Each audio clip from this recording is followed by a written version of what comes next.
A lot of this isn't going to make sense to you, and I'm sorry about that. I'm just going to start at the beginning, with the house.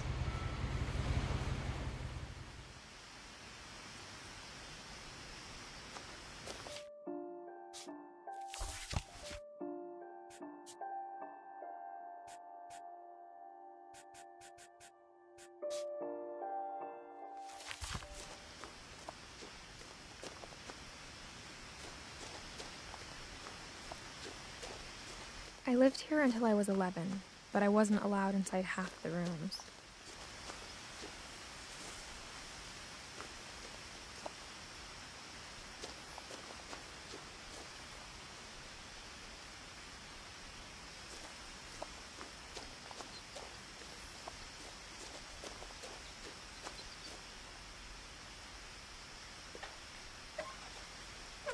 Inside the mailbox were bills from 7 years ago, marked urgent, open immediately.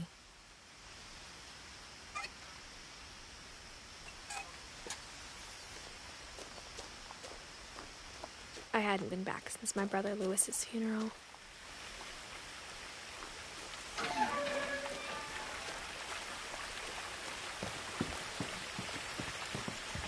In her will, my mother left me a key but didn't tell me what it unlocked. Maybe she thought I'd know, or she thought that the mystery would be enough to bring me back.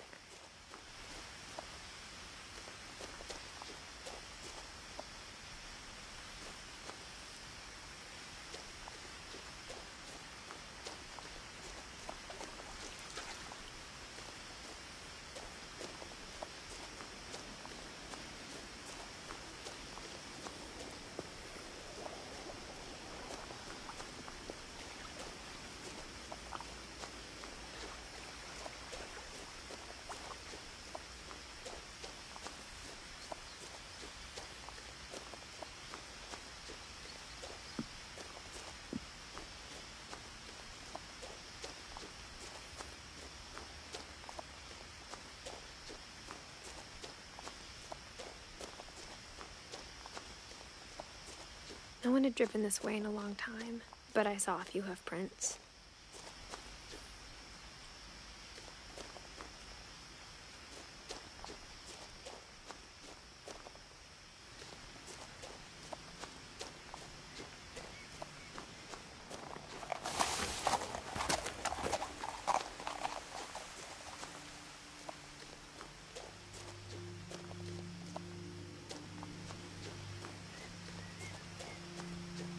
The truth is, even after I inherited the house, I never thought I'd come back to it.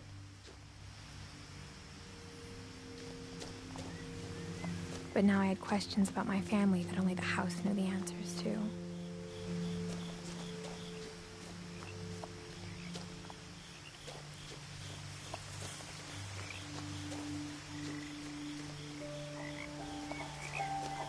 The house was exactly like I remembered it, the way I'd been dreaming about it.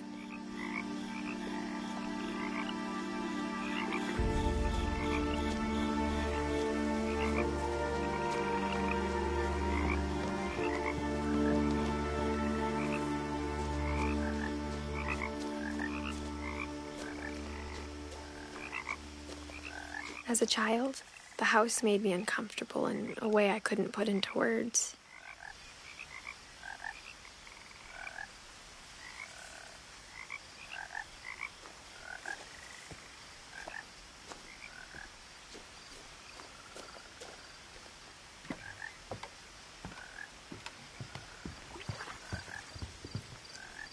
I asked Edie once about the dragon in the pond. She said it had killed her husband. I was 6. It seemed like an odd joke to me, even then.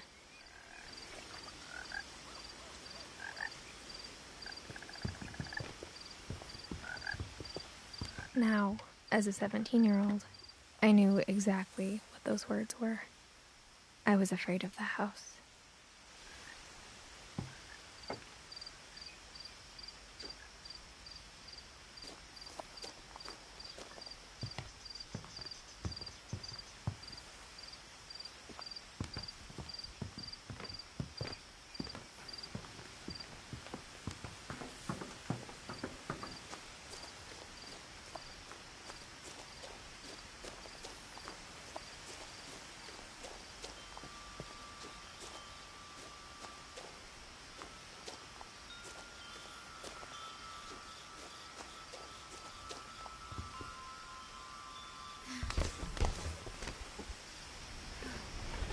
Crawling through the doggy door used to be a lot easier when I was 11.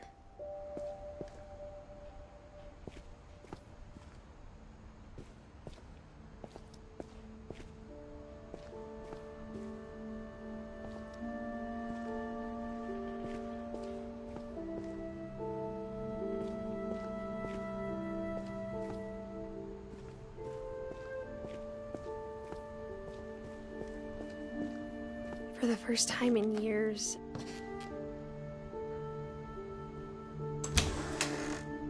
I felt like I was home.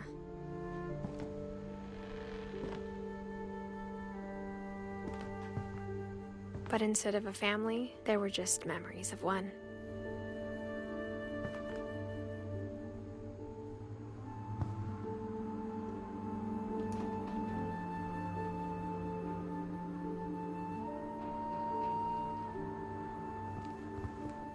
Like how after Louis started working at the cannery, we all got sick of eating salmon.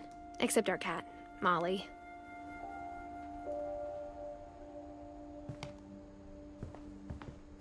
Or how only one restaurant would deliver to our house, so we had Chinese a lot.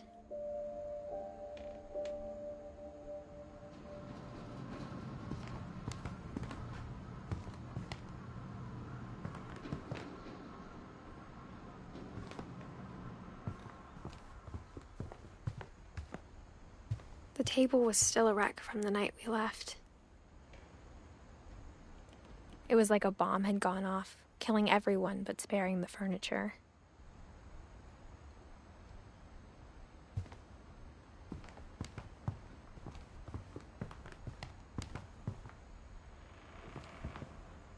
My mom was the only one of us who could imagine Great-Grandma Edie living in a nursing home.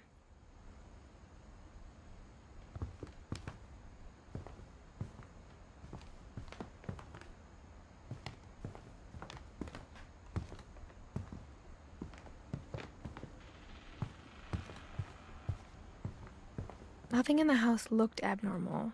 There was just too much of it, like a smile with too many teeth. Even the fireplace had a story. Edie told me the bricks came from the original house, after it sank.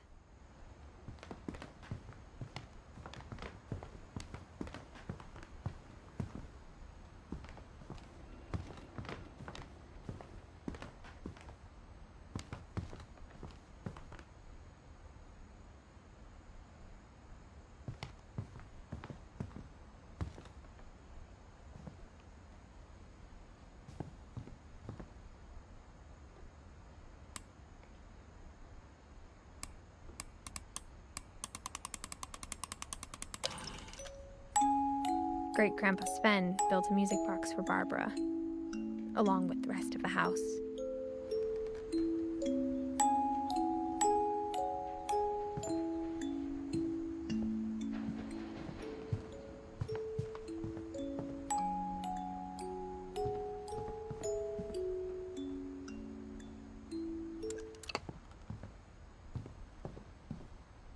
My mom wasn't much of an optimist, but she never stopped believing that my brother Milton was alive.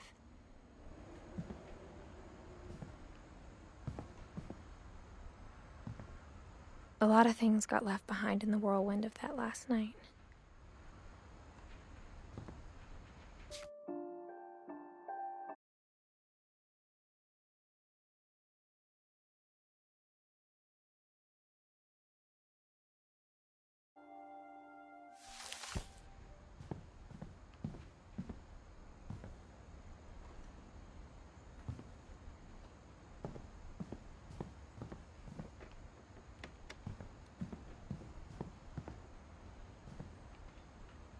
After Milton disappeared, Mom sealed up all the bedrooms. Then Edie retaliated and drilled peepholes.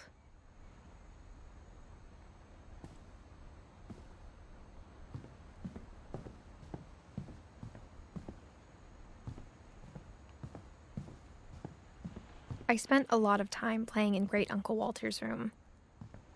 I think my mom sometimes regretted not sealing it up.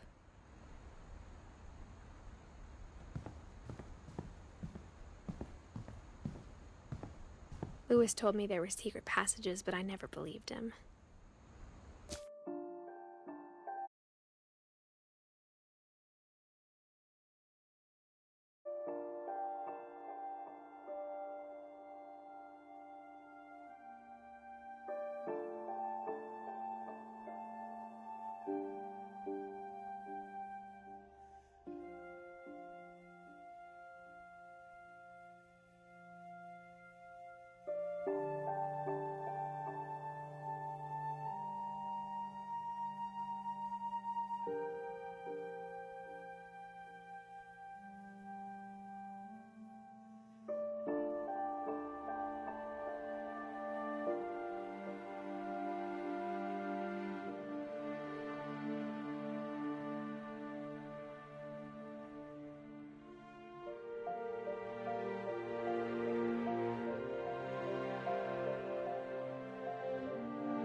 Turns out, my mom was really good at keeping secrets.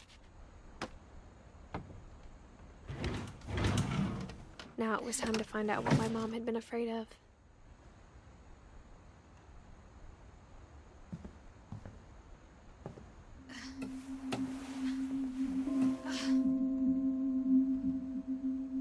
Reading this, maybe it sounds like I had a plan. But I had no idea what was behind that door.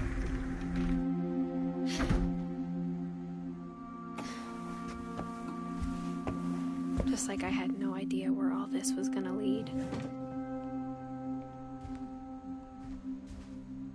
I grew up looking at Molly's room through the peephole. Molly's gerbil had a tiny bedroom with its own even tinier gerbil cage.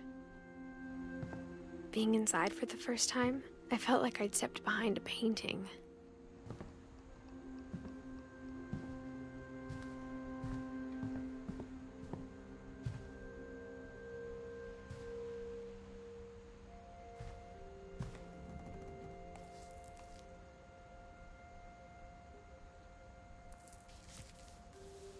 December 13th, 1947. Dear Diary, I'll be gone soon, but I wanted to tell somebody about what's gonna happen. It started when Mom sent me to bed without dinner. I woke up and I was starving, so I looked around for something to eat.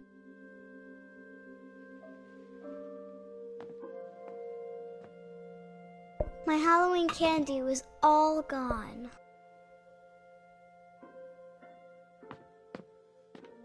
The gerbil food was dry, but I didn't mind it.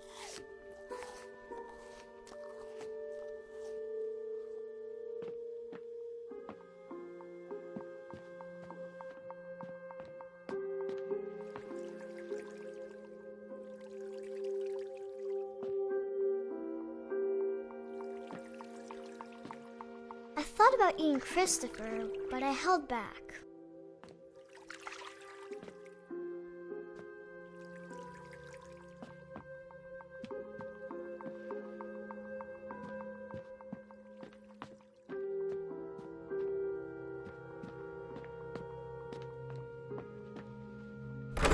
Mom, can I come out now? Sweetheart, it's late. Go to sleep.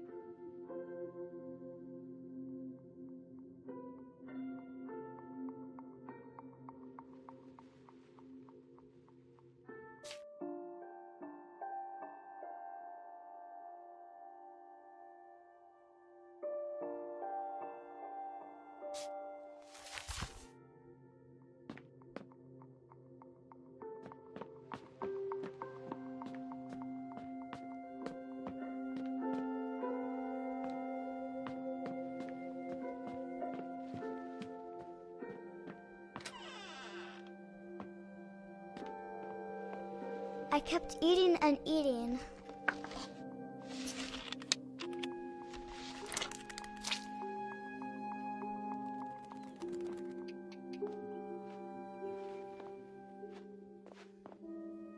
I ate a lot of things that night.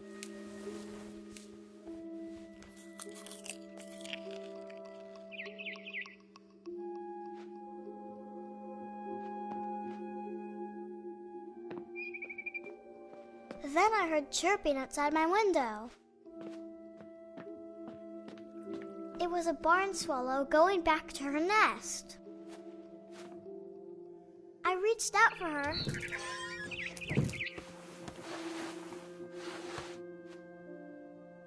And suddenly, I was a cat.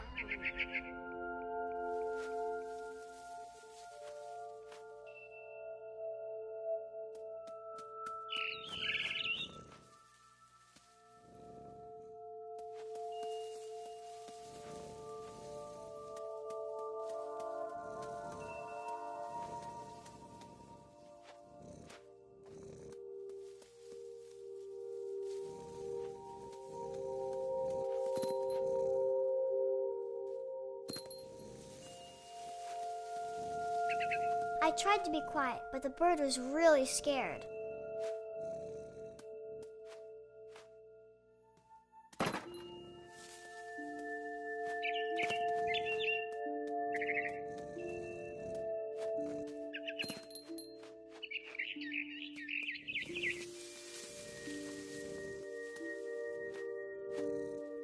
Mom and Dad didn't even look at me.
I jumped and I almost got her.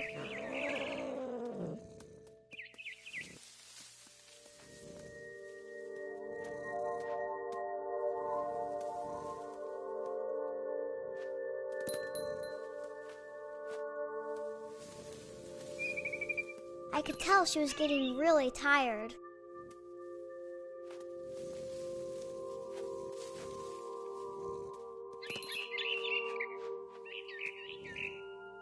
Now I was up in the big tree. I promised Dad I wouldn't climb it anymore. All I cared about was eating that mama bird.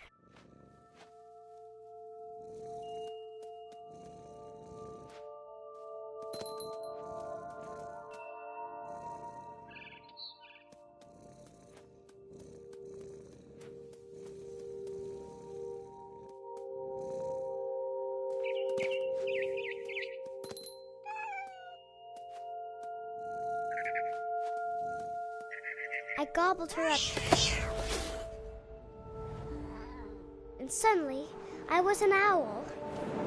First, all I heard was the wind.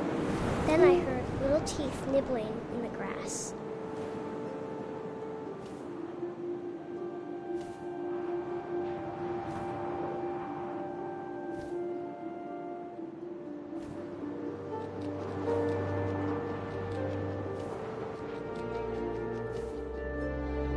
Rabbits.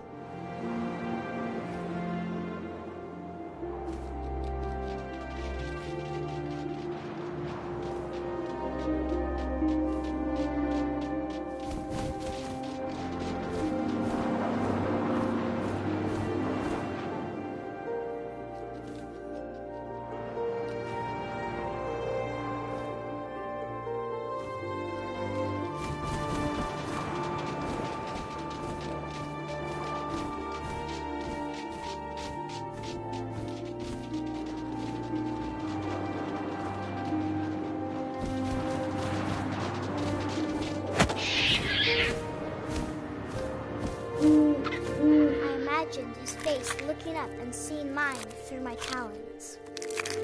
I swallowed him up, and I didn't chew one bit. Then I flew off to find something bigger.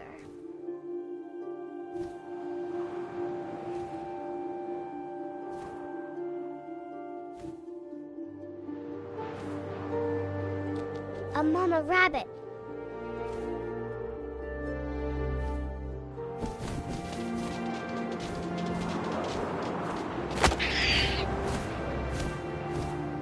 She was almost too big to carry.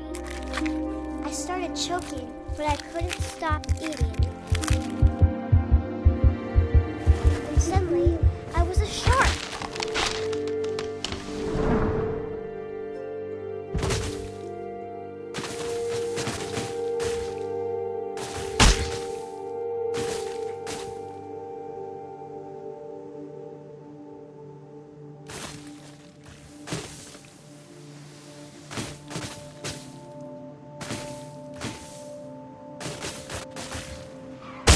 I rolled off a cliff and into the ocean. Now, I was hungrier than ever.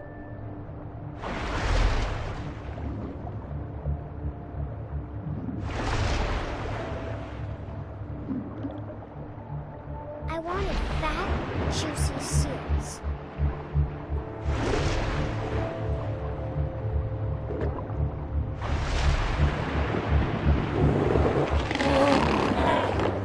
I tore off her flipper, and it tasted really good.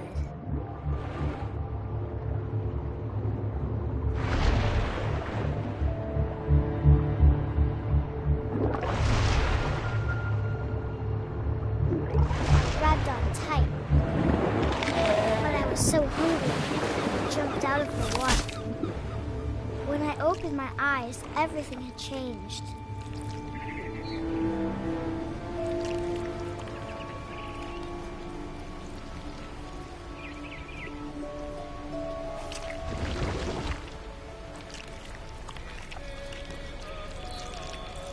Now I was a monster, and I smelled people everywhere.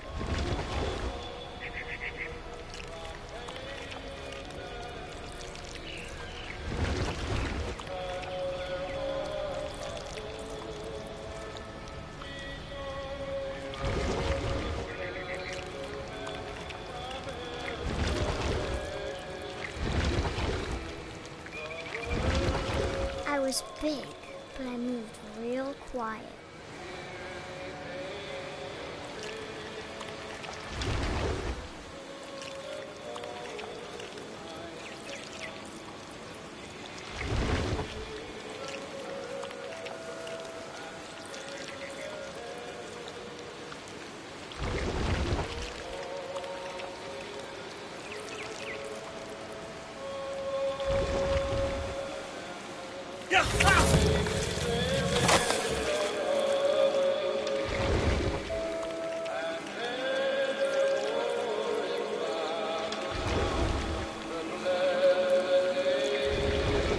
I wanted to stop, but also I didn't.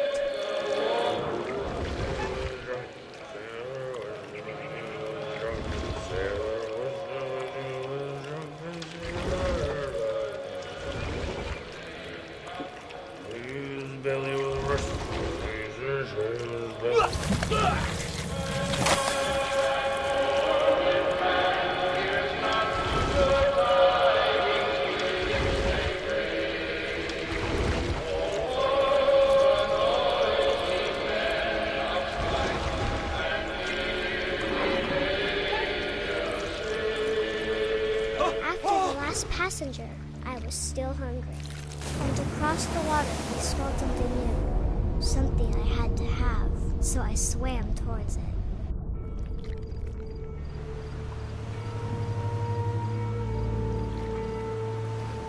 I slithered onto the sand, and the good smell went into an old pipe.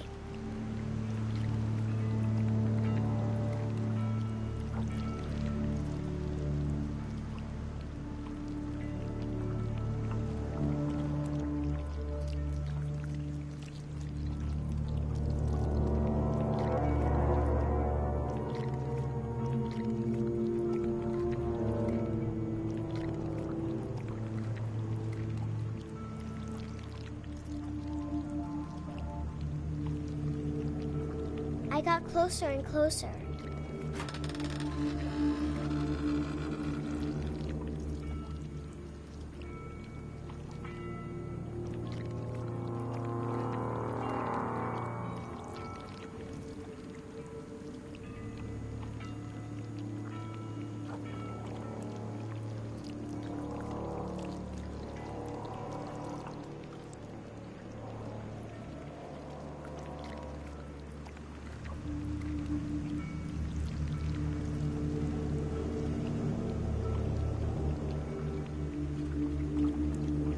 All my stomach started growling.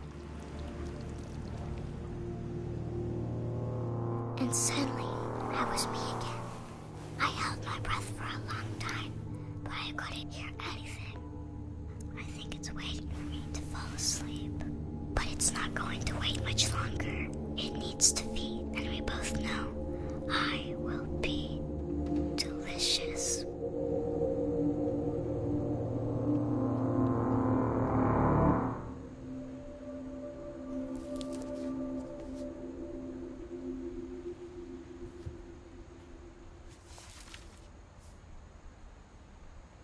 I'm not sure if I believed all of that, but I'm sure Edie would have.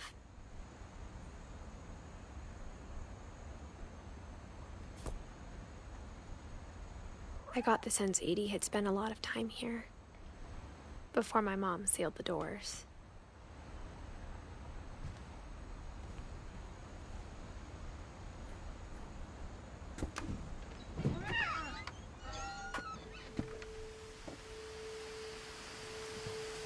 This will be obvious later, but my mom never told me any of these stories. Edie would have, but Mom didn't like bringing up the past. Though, when we adopted a stray kitten, she was the one who named it Molly.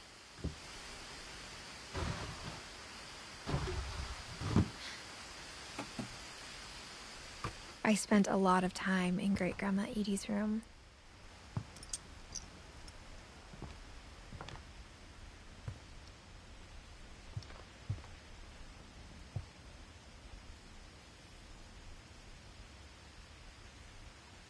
One summer, they evacuated the island, but Edie refused to go. For a few weeks, she was a celebrity. When Edie told people Sven was killed by a dragon, she could also have said he was building a dragon-shaped slide that collapsed. She could have, but she didn't. Even in her 90s, sometimes Edie seemed a lot younger than my mother.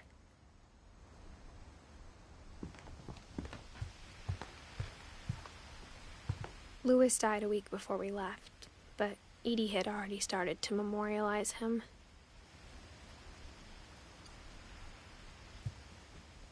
Her room was like a museum.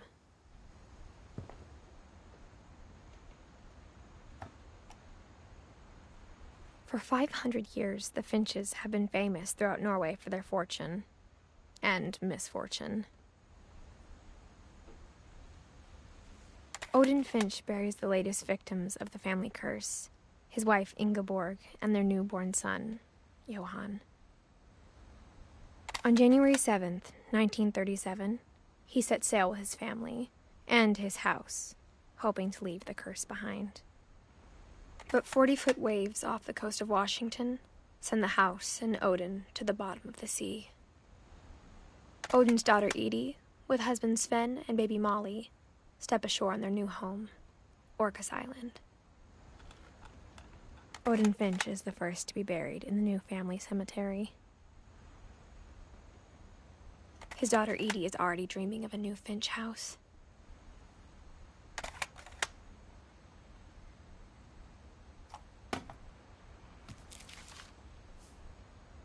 Whatever's wrong with this family, it goes back a long ways.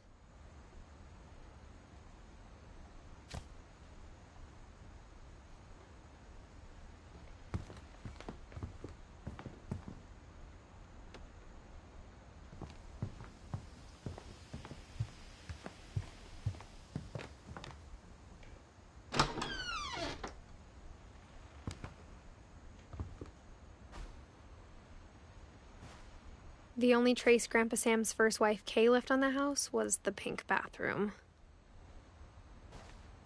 It was a pretty big trace.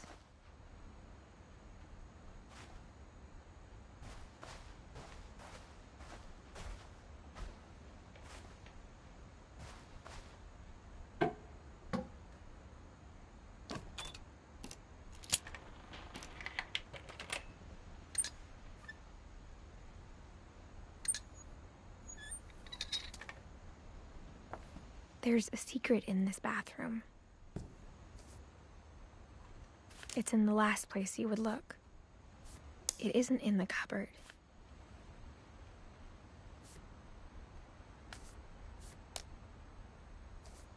It's hidden in this book.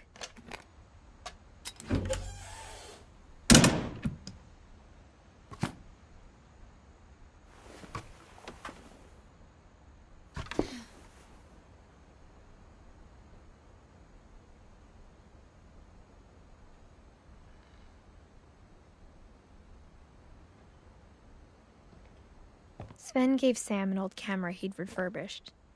He never put it down.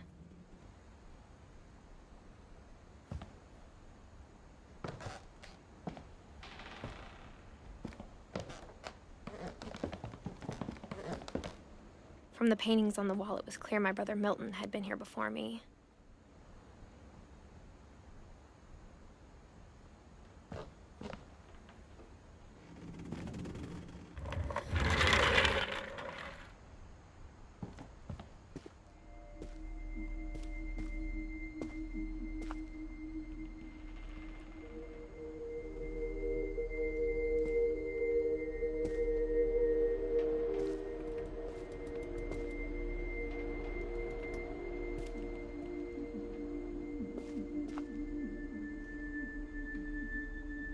I knew Grandpa Sam had a twin.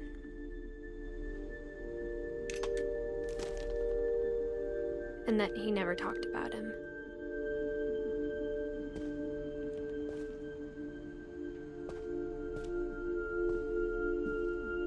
I guess my grandpa didn't like history any more than my mom did.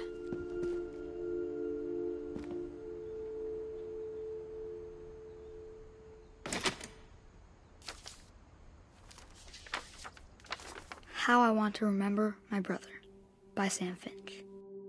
The thing I remember is that when he made up his mind, that was it.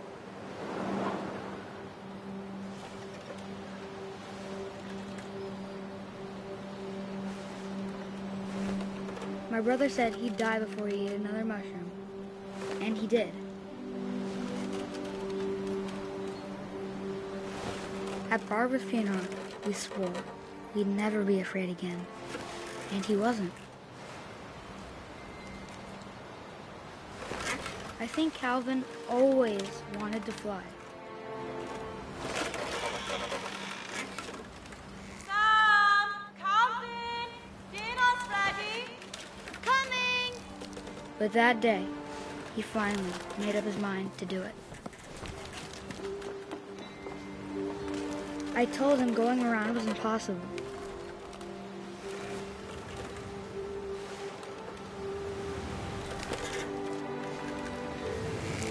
Maybe if I hadn't said that. Maybe if the wind hadn't picked up. Calvin! I'm not gonna tell you again!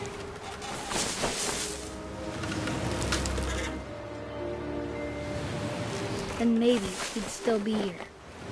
But I doubt it.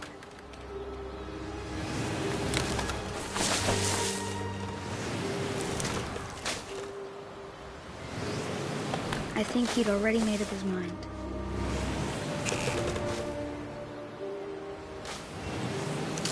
That's what I want to remember about my brother.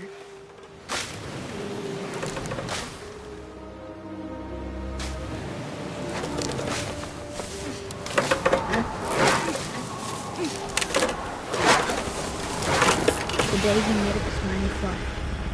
And he did.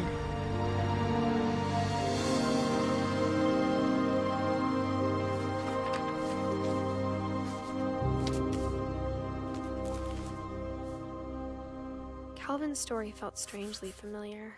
When I was younger, I remember trying to do the exact same thing.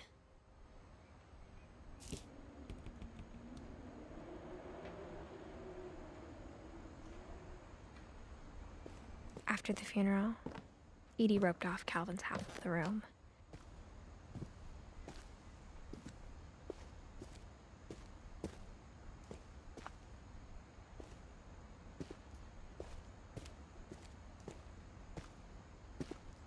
Mom said Grandpa Sam enlisted at 18 and never set foot in the room again.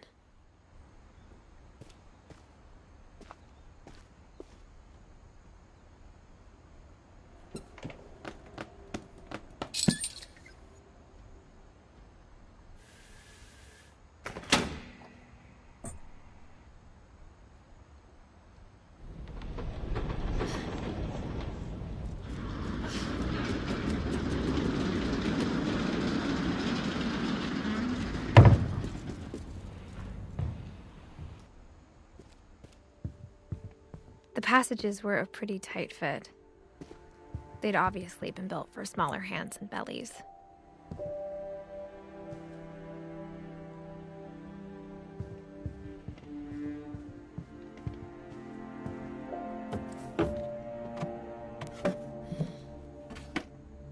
Growing up, I always thought of Barbara as a child star.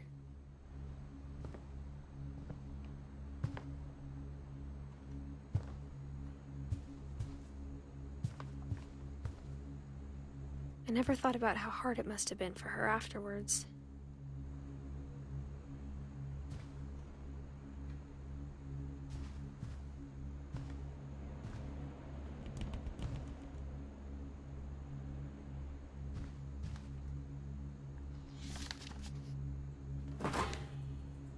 Of all the stories people wrote about Barbara's death, I'm surprised Edie saved this one.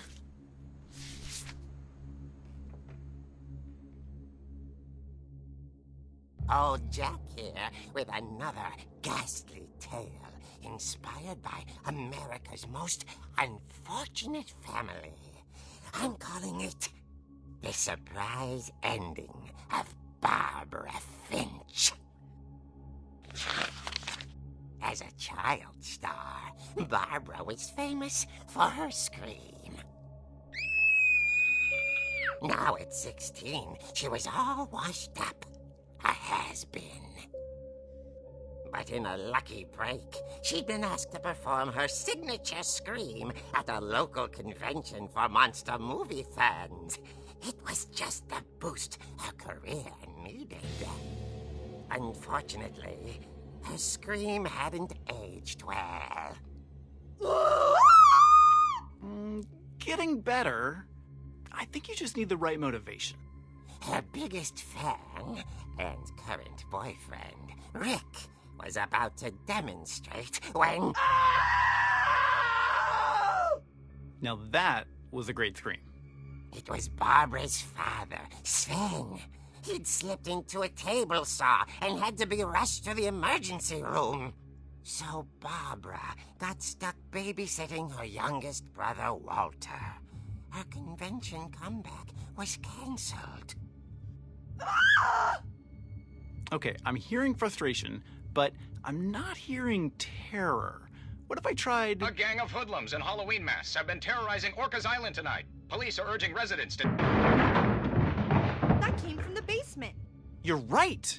Also, I loved your delivery on that. Why is your basement door locked? Because my dad likes making puzzles and secret passages. There's a key hidden in the music box. The secret is to keep winding and winding until finally the key pops out. Thanks, babe. I'll be back in a sec.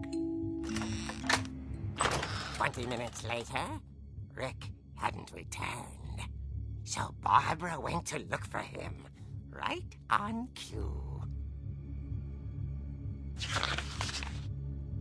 She reached for the music box.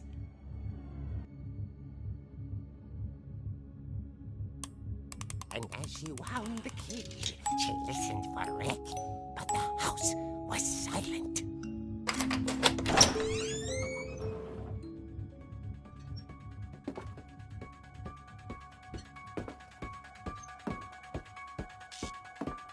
She found Rick's crutch and imagined the worst.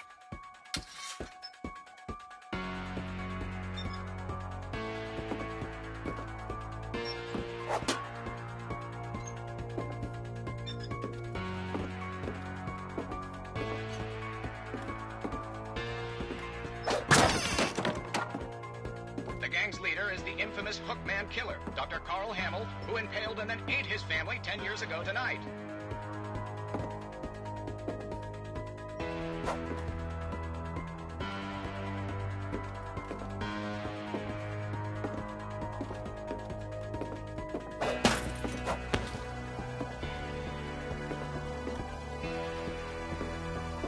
The old fridge rattled and grew still.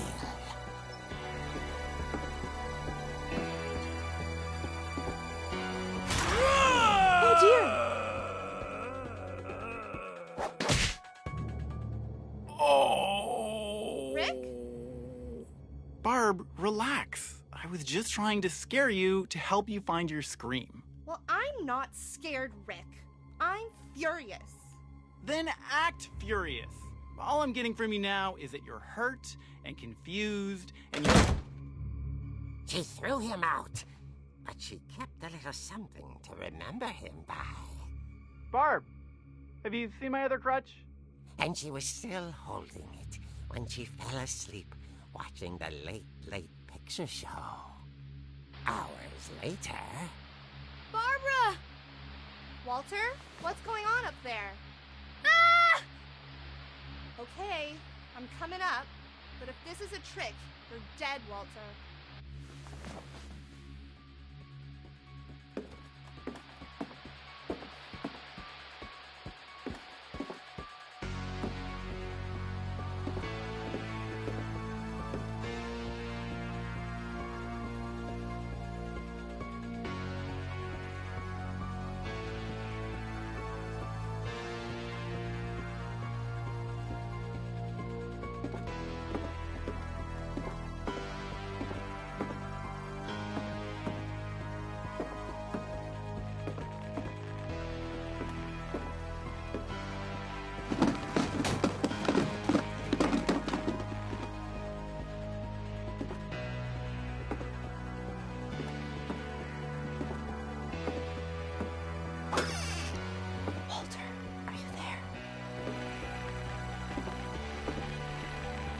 Walter vanished, but his bedside radio was still on. Orcas Island police describe the man as 6 feet tall, with a steel hook for a hand. Residents are urged to lock all doors and windows and notify the police of any suspicious activity. Barbara turned, saw the hook man, and was speechless. He was quite smashing.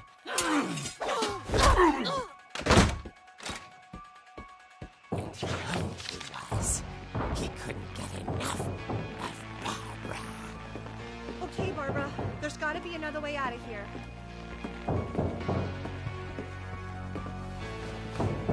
That night, she played her part beautifully.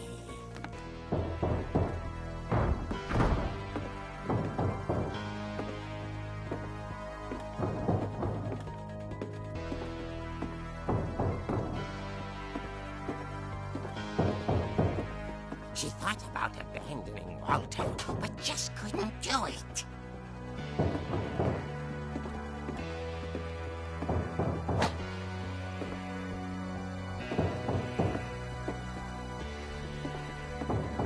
Molly's door hadn't been opened in years. The hinges groaned.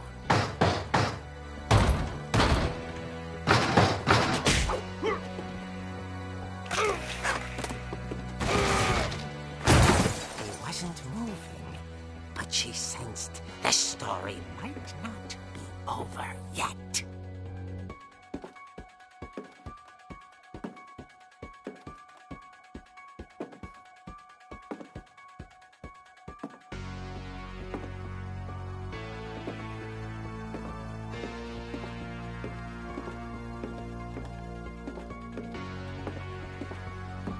The hookman had vanished. She listened for his breathing, but all she heard was...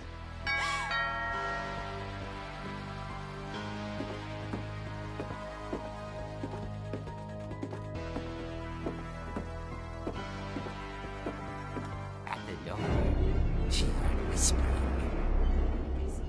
It was coming from inside the house.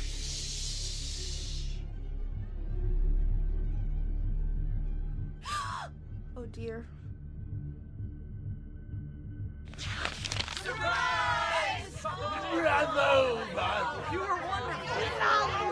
The monsters had come to surprise her. For Barbara, it was a dream come true. Then she saw what kind of monsters they were, and she realized what was about to happen. She was going to be famous. And with her final breath, Barbara Finch gave the performance of her life.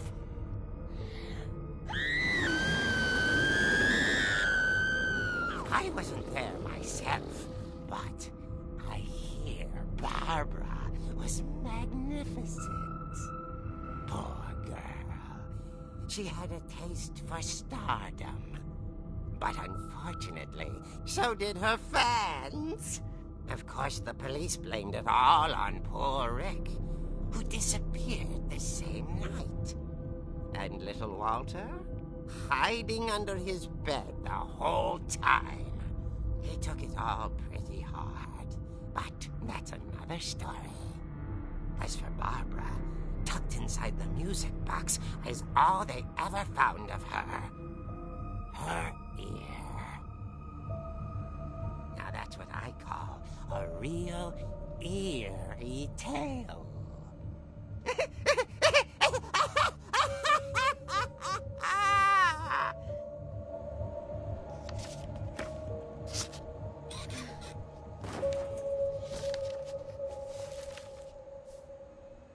Edie told me all Barbara wanted was to be remembered, as absurd as that comic was.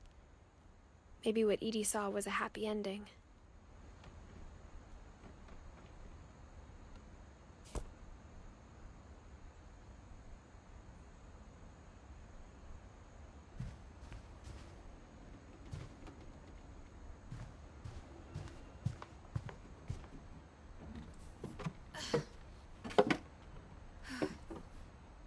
I guess now I know why Mom didn't like me playing with the music box.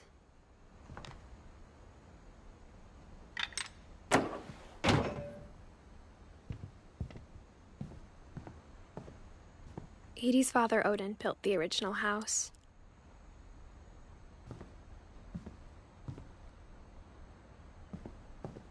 Whenever people ask me about my family, the first thing they always want to know about is Barbara.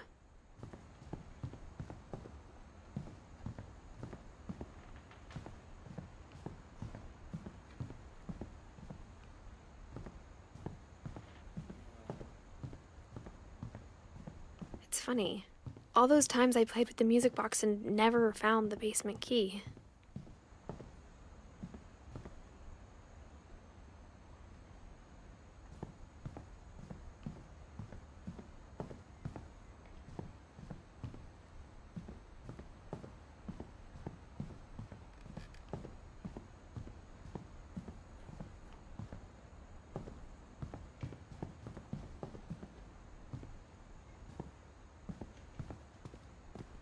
Mom must have locked the third floor stairs on the night we left.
Mom said the basement was off limits, unless I wanted another tetanus shot.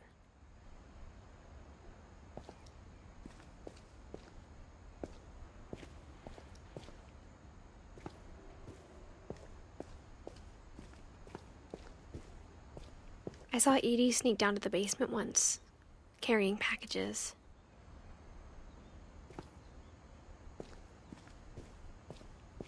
I thought maybe she was hiding presents.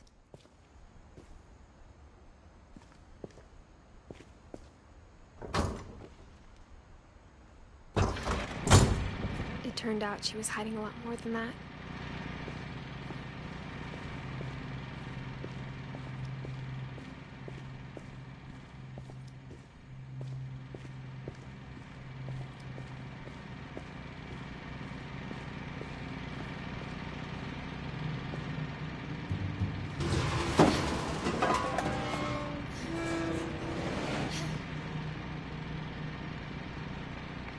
I remember asking Mom once about where Walter had gone.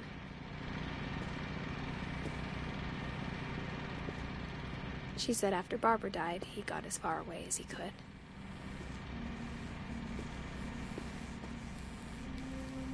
If there's a pattern in all these stories,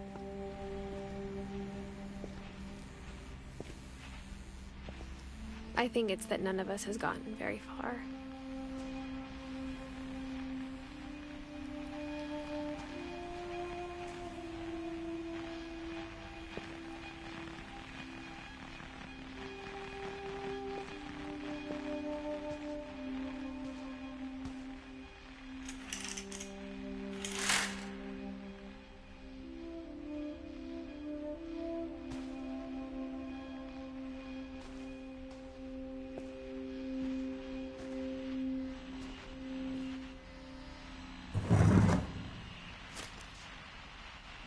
Goodbye, everyone. I can't believe I've been down here for 30 years. On that first day, after the shaking started, I didn't think I'd survive a week.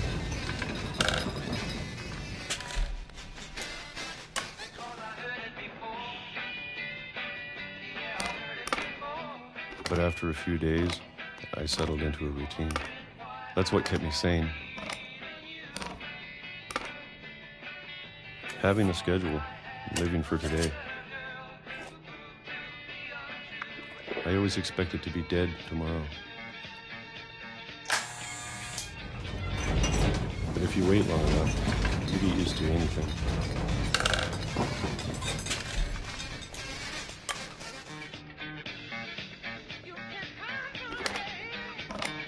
Even a monster on the other side of the door starts to feel normal. Almost friendly.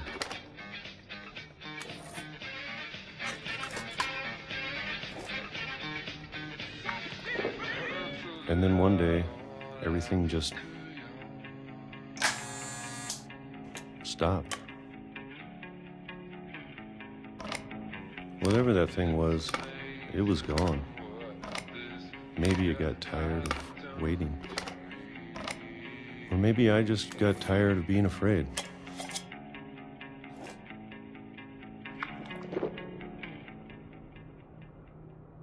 It's been a week now, the longest in 30 years. I'm done waiting. I have to leave while I still can.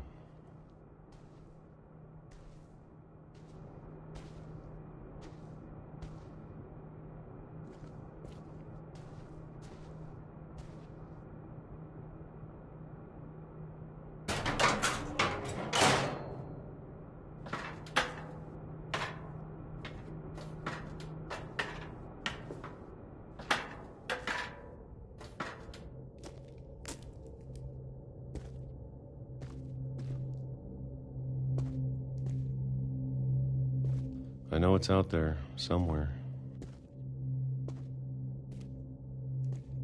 Whatever killed Barbara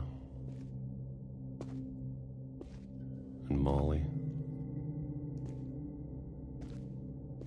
and Calvin.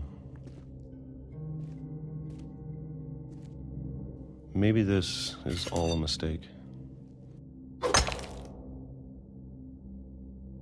But I need to stop living the same day. Even if it kills me.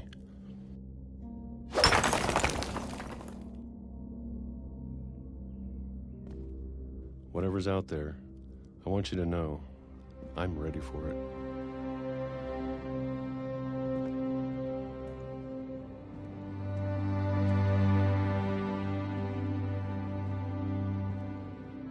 I'm going to appreciate all of it, especially the food.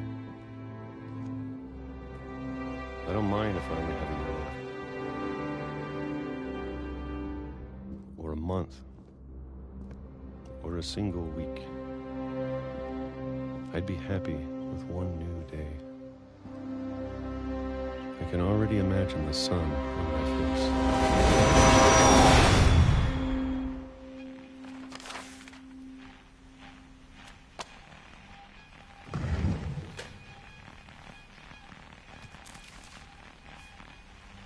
Walter died when I was 6. I can't believe my mom never told me he was down here.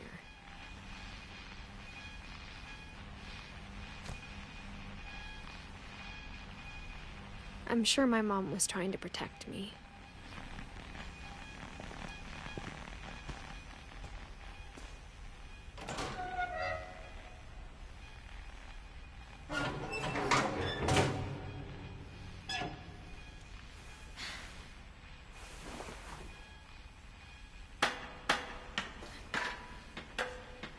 Maybe she was afraid I'd end up like Walter.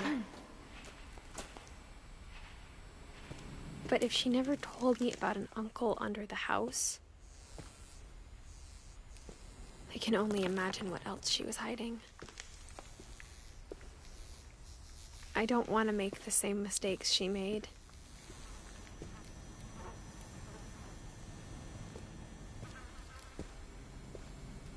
Trying to bury something that's still alive.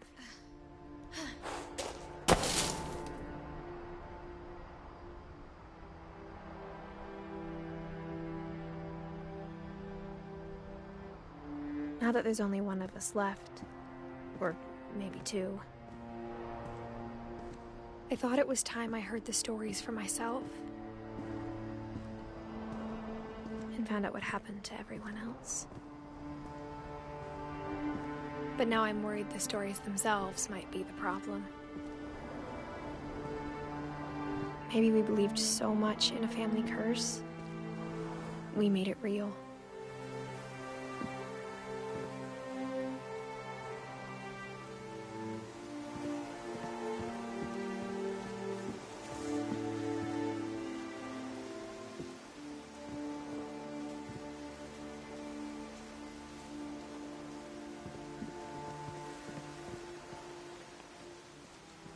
I don't know if I should even be writing this.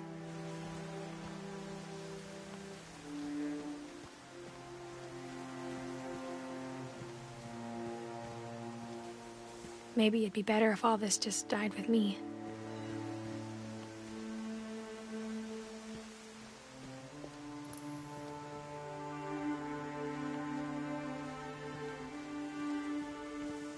But I thought you should know about your family.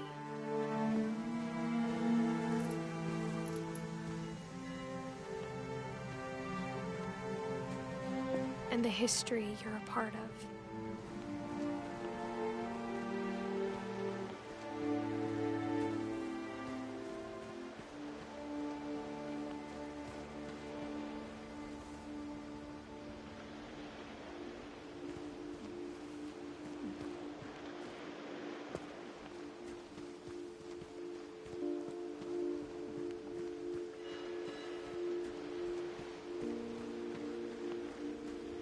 Though to be honest, I feel as lost as you probably do right now.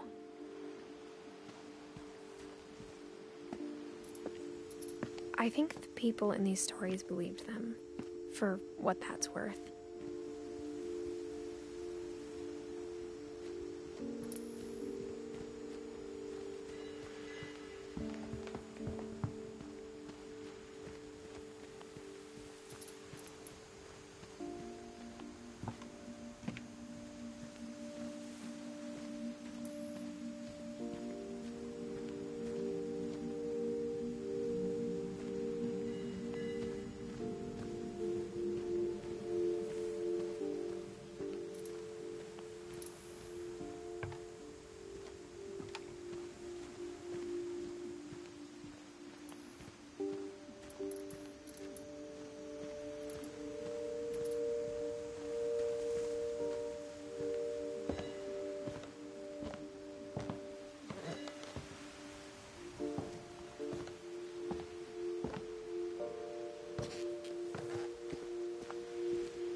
And when you look at the house, that history of imagination and stubbornness and madness,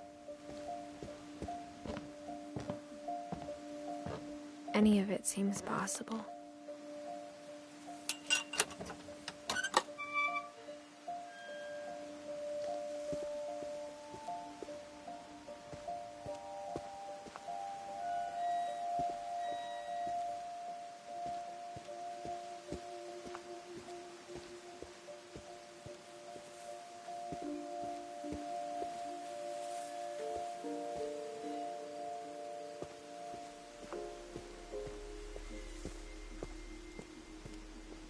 I think we've been surrounded by death for so long, we've just gotten used to it.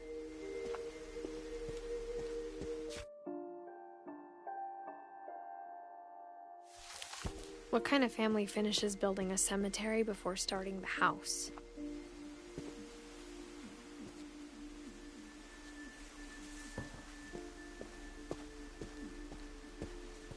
It's embarrassing for me to admit this, but the pet cemetery made me more uncomfortable than the human one. 3 of the gerbils were mine, and 2 had been my fault.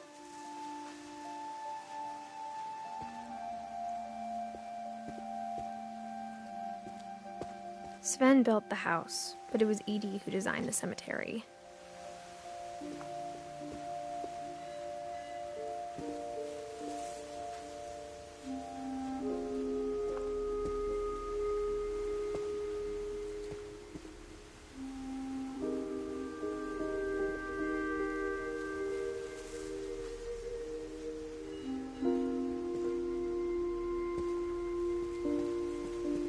I'm sure Odin's monument had been Edie's idea.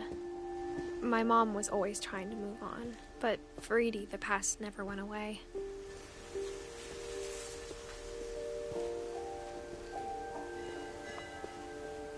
She could see it poking out of the water at low tide.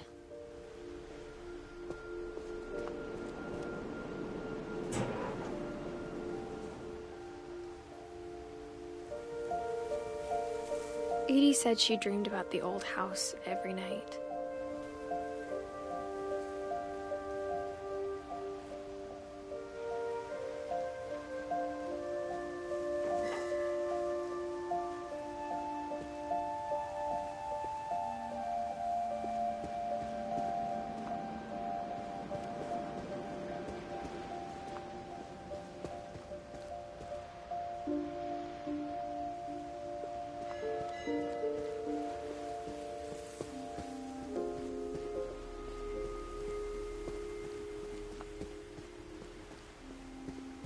Edie's side was always easier for me to understand.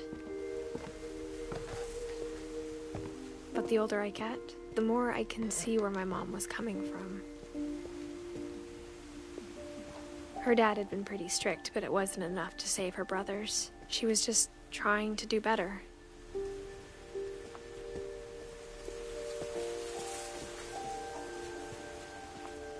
She lost 2 of her brothers, just like I did. I get why she tried so hard to protect us.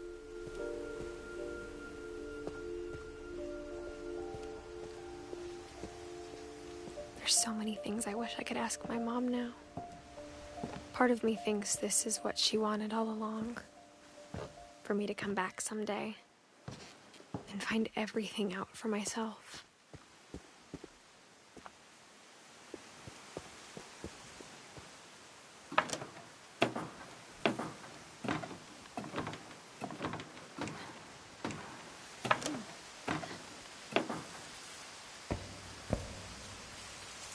But looking back on it now,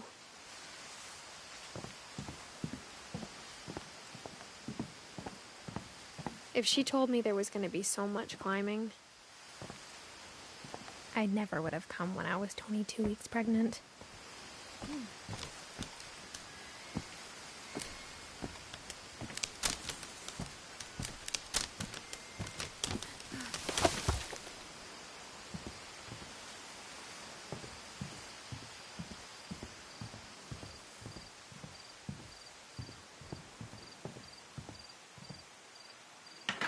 I never met Grandpa Sam, but I think he and my mom had a lot in common.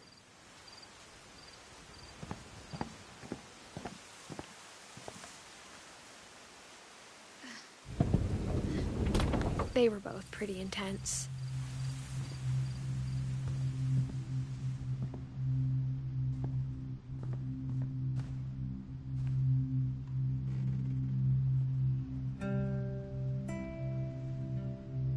Sam spent his life shooting photos, but Mom said he got nervous being in front of the camera. I guess we're all afraid of something.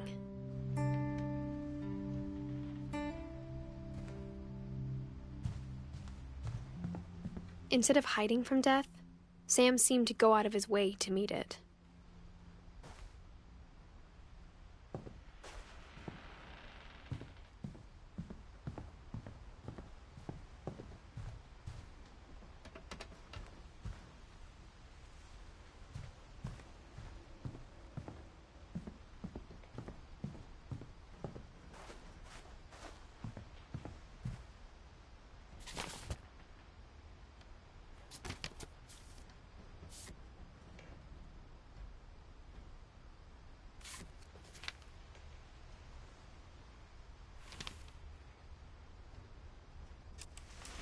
Dawn, I promise, you'll never forget this weekend. Yes, sir. These memories are gonna last a lifetime. Am I gonna have to shoot anything? It's a hunting trip, Dawn. Shooting is strongly encouraged.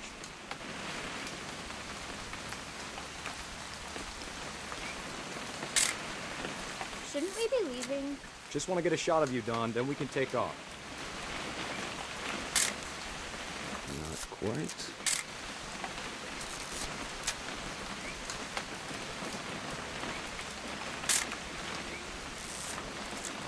What? Perfect. It's gonna rain the whole weekend, isn't it?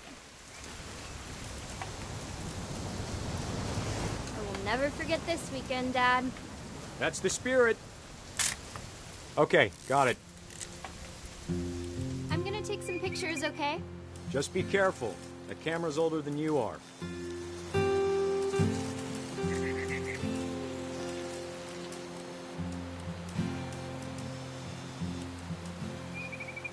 You're right, Dad. It's starting to clear up. Still freezing, though.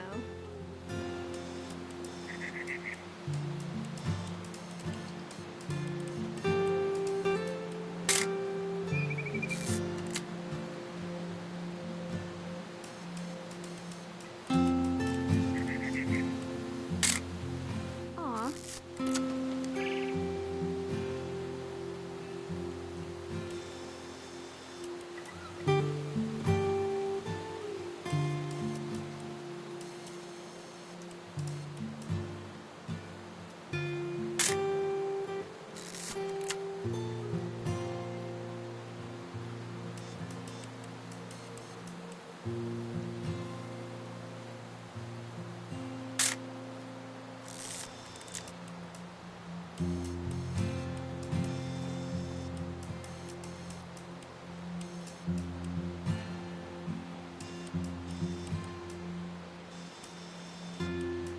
Definitely should not have drunk all that coffee.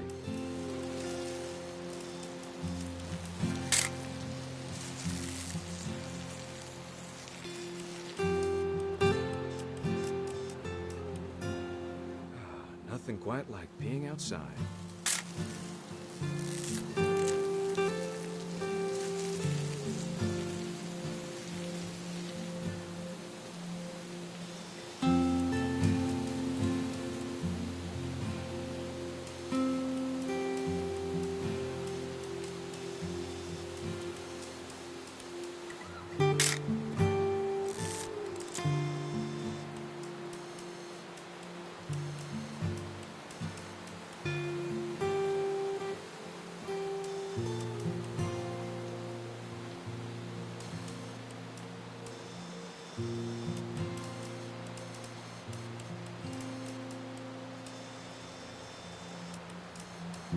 Oop.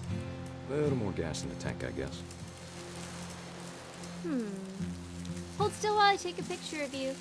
I definitely won't. Hey! That's a keeper. I'm just saying, I'm not always gonna be here, Dawn. You'll need to remember this stuff, if you want to survive. I'll be fine, Dad. You know who else thought he was gonna be fine? Some guy who died. Dawn, I'm being serious. I know, Dad. You're always serious. Doesn't being out here make you want to chill out? Well, to tell you the truth, I haven't been out here in 20 years.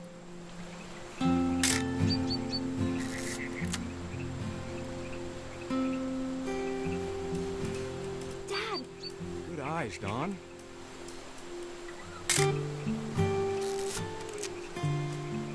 Before you take the shot, let me get a picture of you.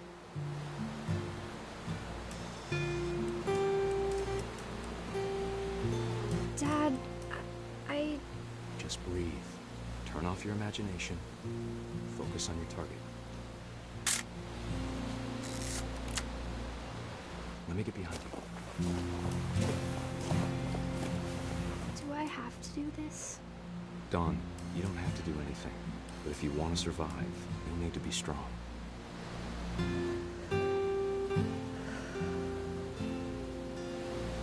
Get yourself squared up, elbows down. Great shot, Dawn!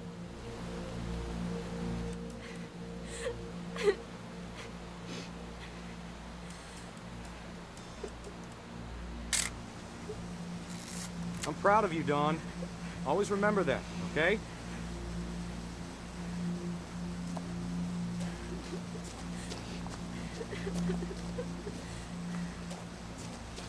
Sorry, Dawn. Just gotta reset the timer.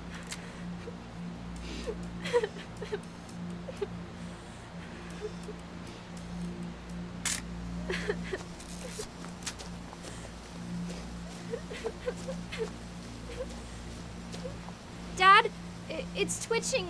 I think That's it's totally normal, Dawn. Just focus on the camera. Try not to think about... Dad!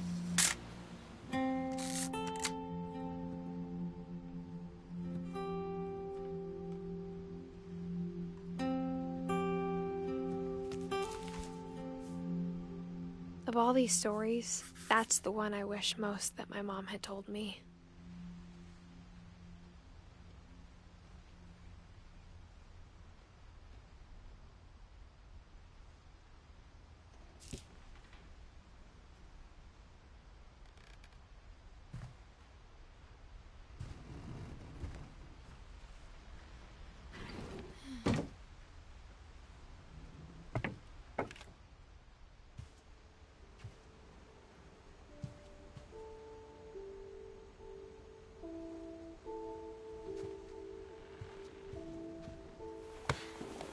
After Sam died, my mom and Edie got really close. They'd both lost a lot.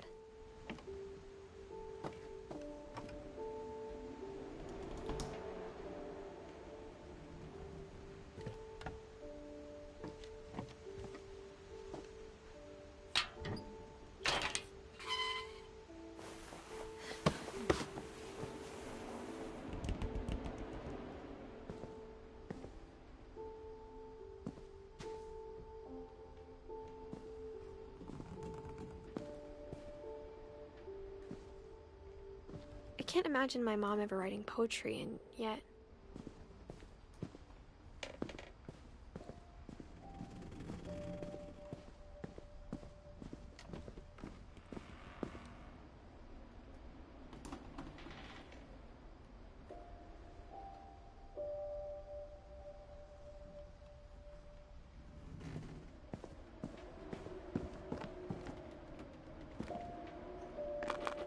My mom moved up to the loft after her brothers died. At the time, it was as far away as she could get.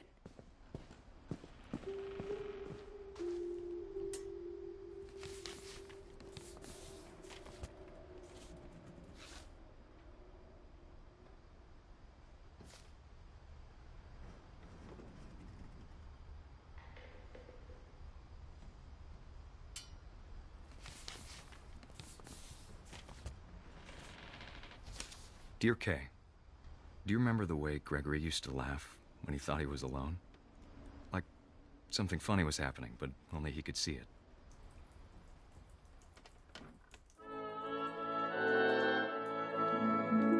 I think he saw things the rest of us don't.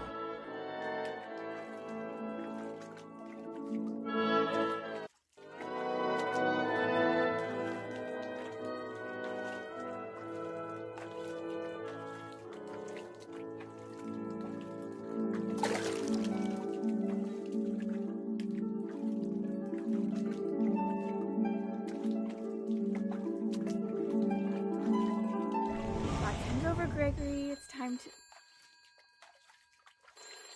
Hold on, sweetie. Hello? Sam, I told you I don't want to talk right now. I wonder what he saw.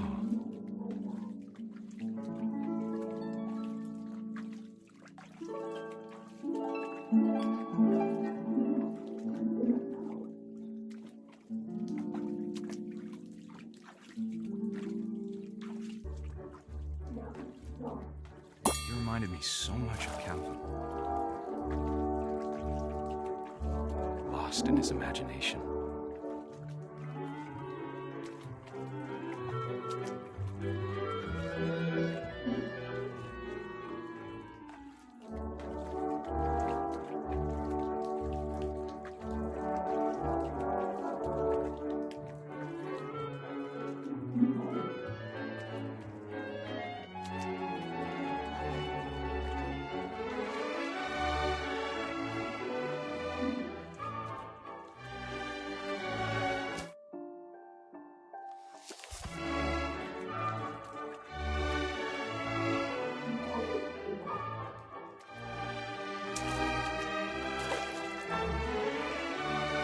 Whatever it was, he saw.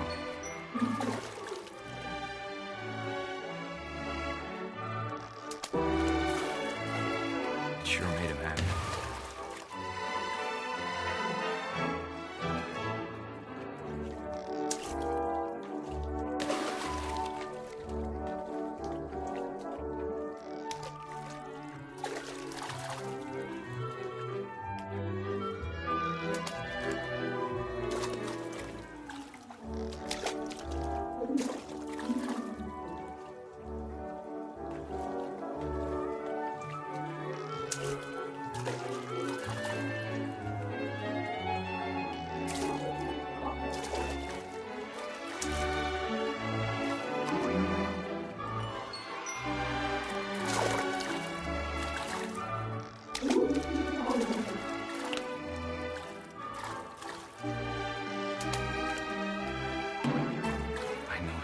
Sounds.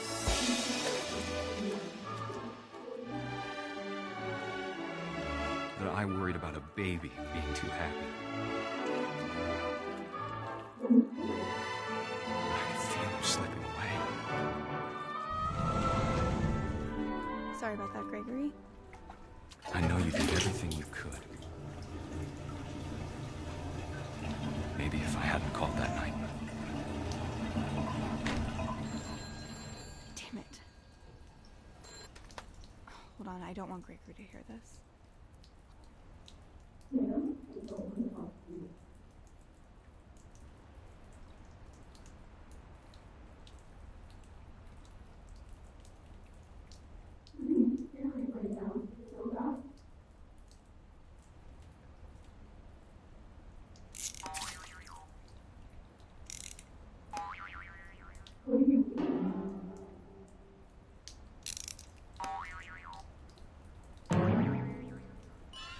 I wish he could have told us about the world he saw.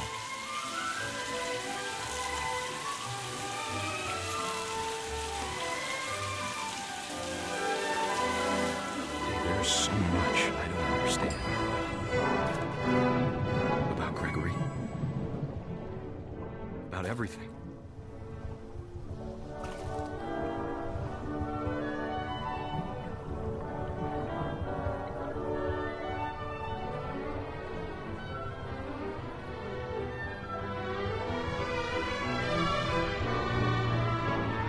What happened wasn't your fault.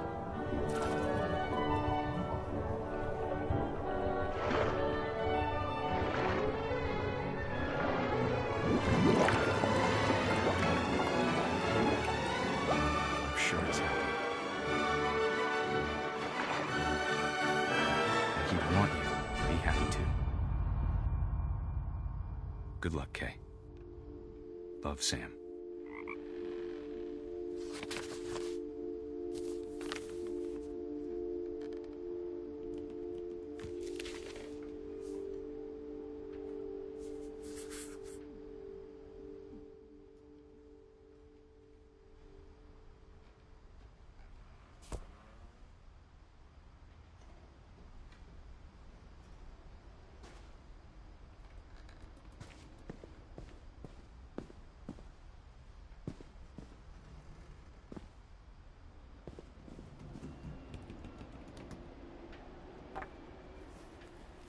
A poem for Gus, who always said the wedding was a bad idea. Our father never hit us kids, at least not very hard. before the day my brother said with teenage disregard that he'd be dead before he'd see a wedding in our yard.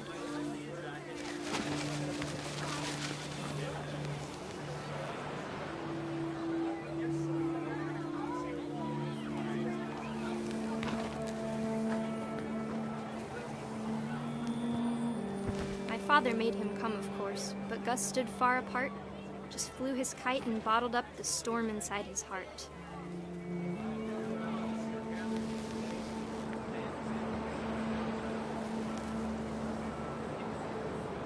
I tried to talk him out of it, but though he'd never met her, "We don't need a stepmom," were the words that I now pronounce you husband and wife. You may kiss the bride.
When the time for photos came, Dad ordered him to come here.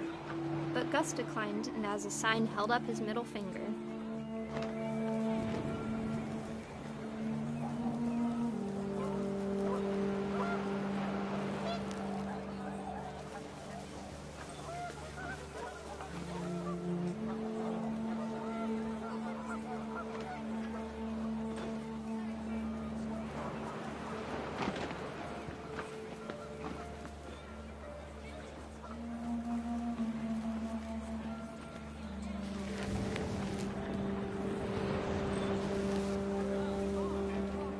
The wind picked up, and panicked geese appeared and quickly went.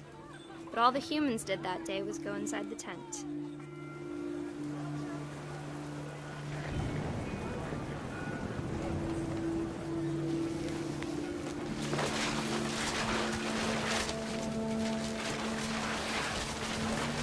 The rain came down in buckets then, but no one seemed afraid that nature might destroy the tent our dad had crudely made.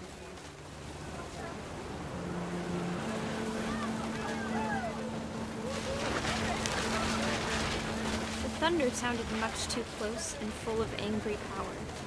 But all my father said to this was, "Make the music louder."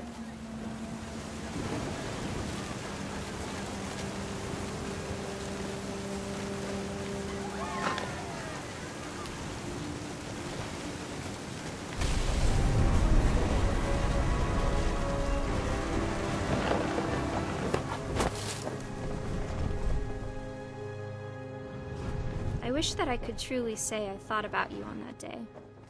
Out there on the beach alone, just you, the wind, the sea, and foam.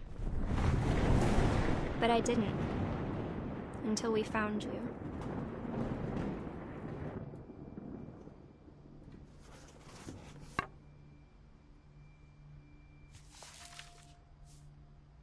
She never talked about him, but Mom told me once if I was a boy, they were going to name me Gus.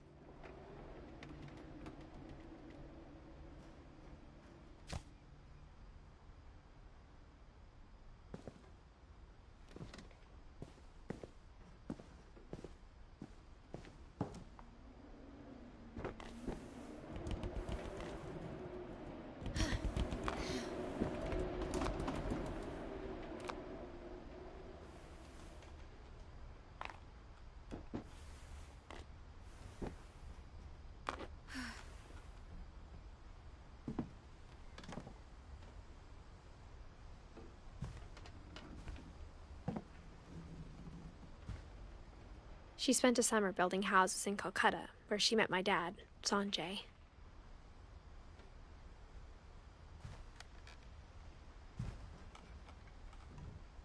My mom moved to India a week after graduation and got a job teaching English.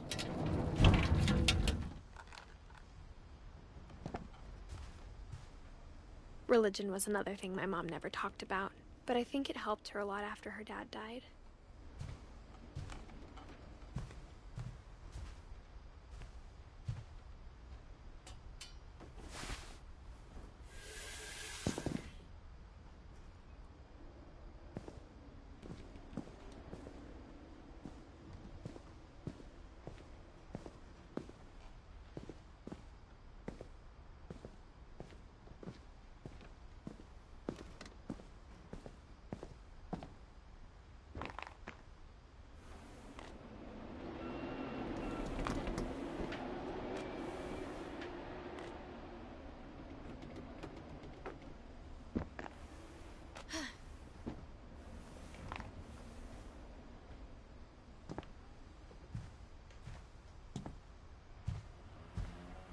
Lewis was born a year later.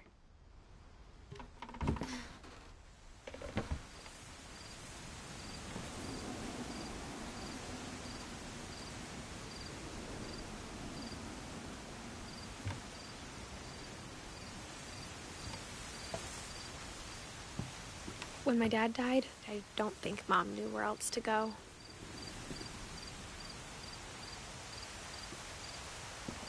I'm sure Edie was happy to have her back. And to see kids in the house again.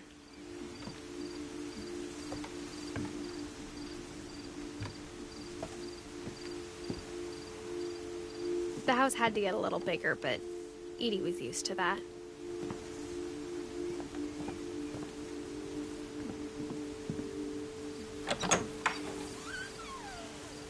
And for a while, things were good. Almost normal.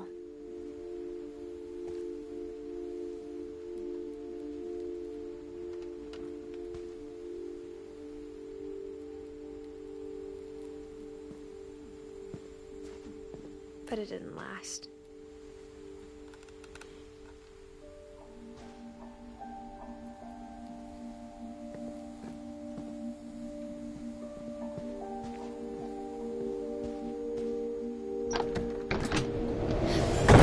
The beginning of the end was Milton's 10th birthday, when Edie gave him a castle.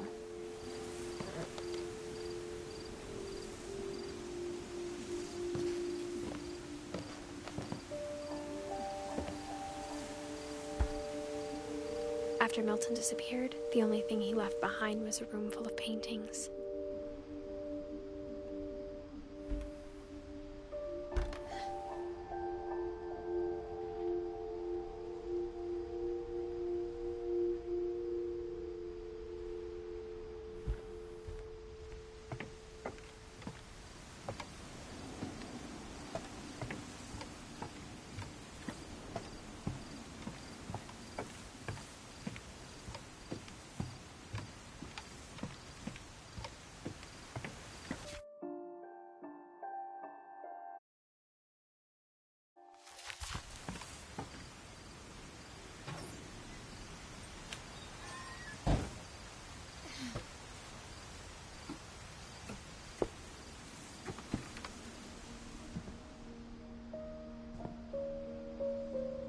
I think Edie was happy to finally have another painter in the family.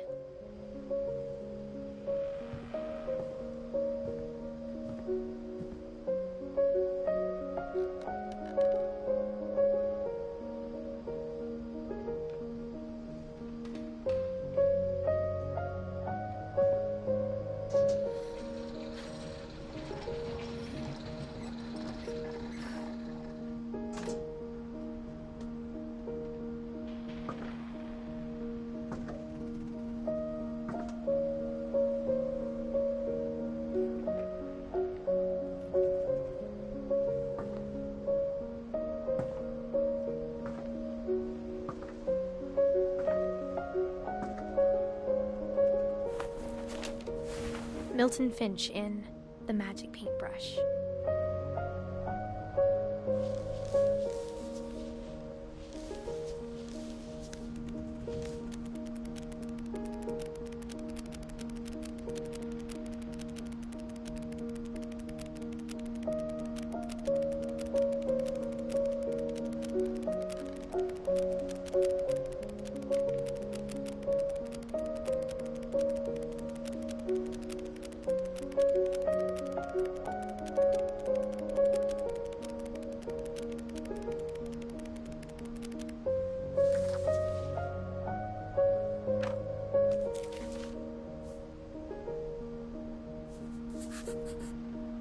was 4 when Milton disappeared.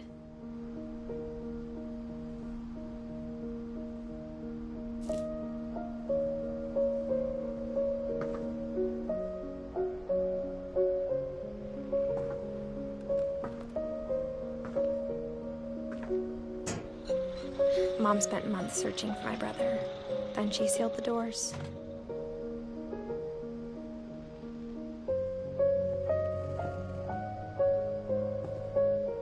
Whatever Milton had found in the house, Mom didn't want it getting out.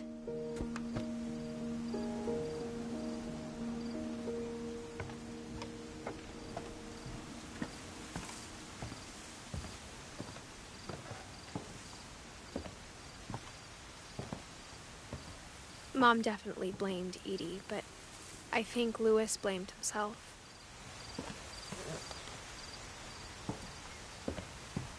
After he graduated, he just spent more and more time in his room, until Mom got him a job at the cannery.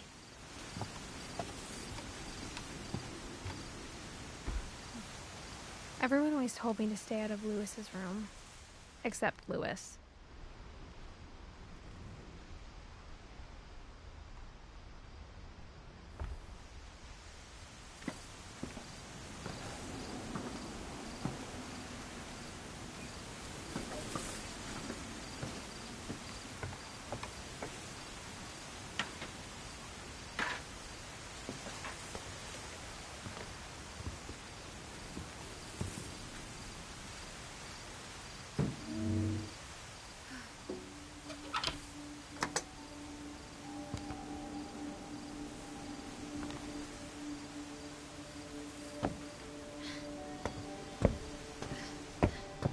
Louis's room smelled very, very familiar. That part of him lived on.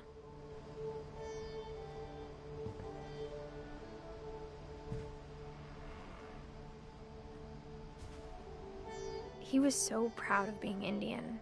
I think for him, it was a way to be something other than just a Finch. Louis and I spent a lot of time playing games together, but he was surprisingly bad at them. He died a lot.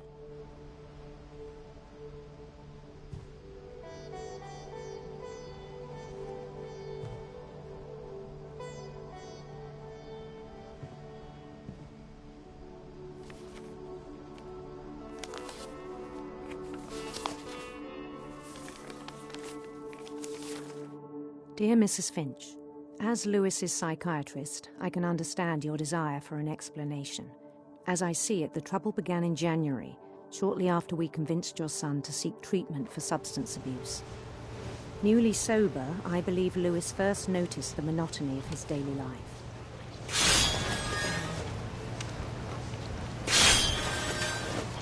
He kept working at the cannery, but he withdrew part of himself. In our sessions, I saw the same behavior. His mind began to wander.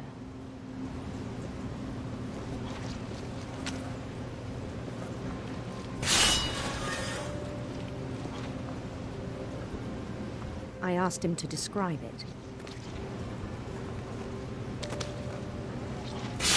He said he started small.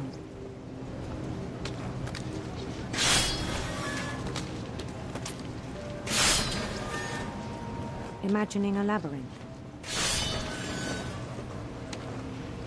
He'd feel his way about. Then something moved. Bats.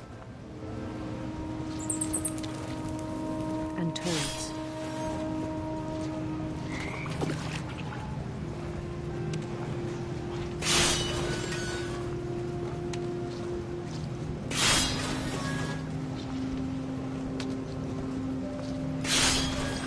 Things that have not names.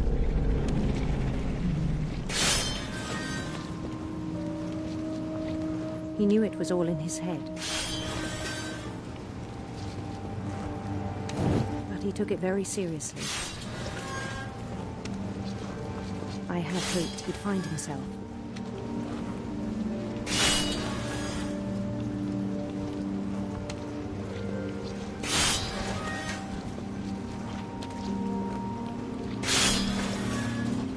But he found something more.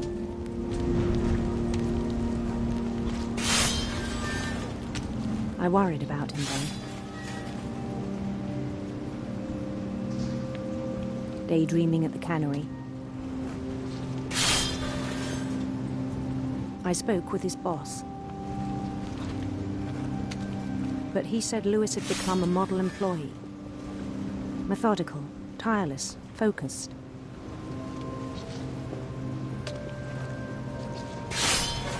Like a whole new Lewis. So I let him go on.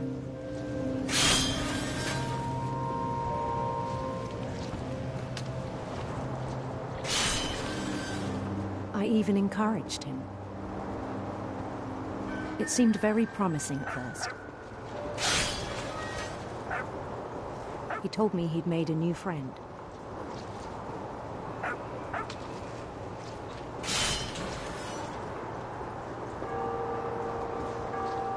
On the edge of a city he named Lewis Topia.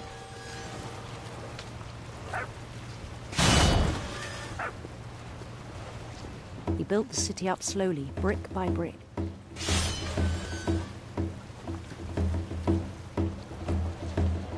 Then he made musicians.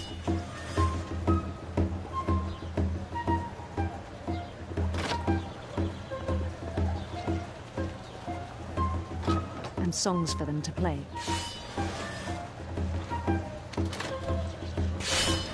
He talked about starting a band.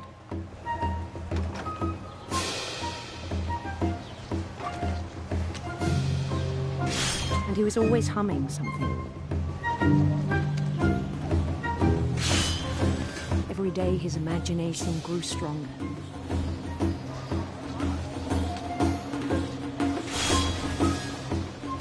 He no longer spoke at the cannery. But his chopping was as reliable as ever. Then one day it struck him that all the cheering crowds, even the stones under his feet, were all in his imagination. So he could do whatever he wished.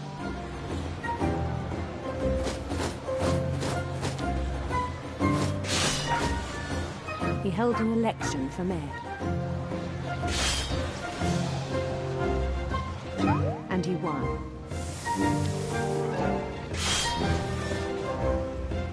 They begged him to stay, but his mind was already wandering. It became a game for him.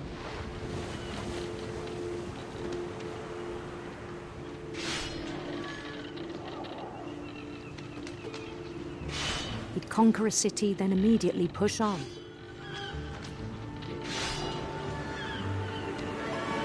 New Louisville.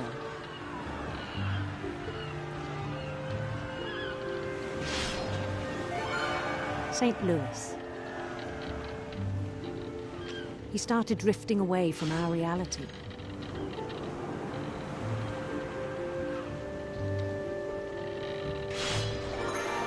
Minneapolis, until one day he forgot to go home from the cannery. Even as his mother pleaded with him, part of Louis kept sailing on.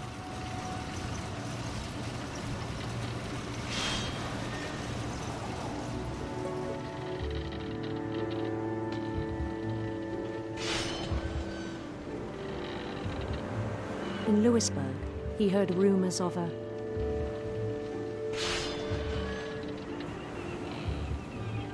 handsome queen.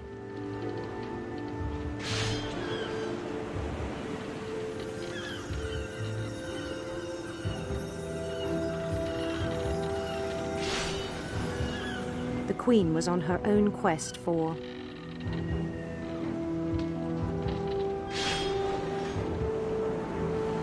radiant rainbows.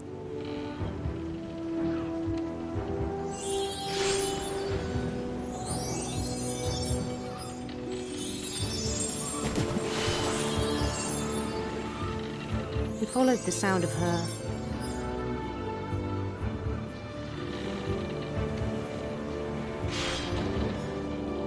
electric sitar.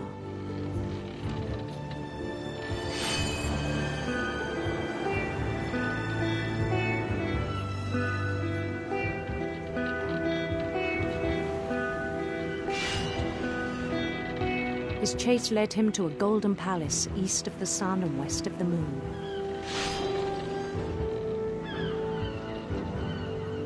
Even then, his logic remained sound.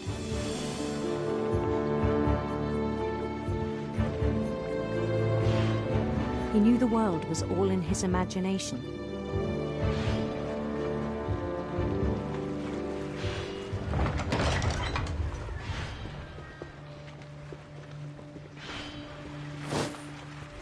But he was so proud of having created it.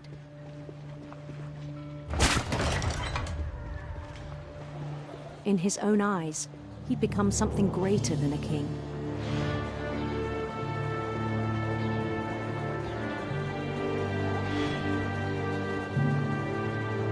For someone who'd never known success in the real world, I think it was overwhelming.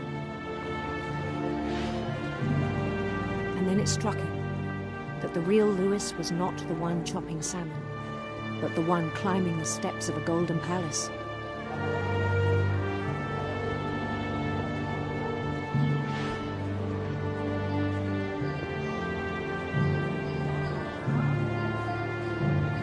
My imagination is as real as my body, he told me.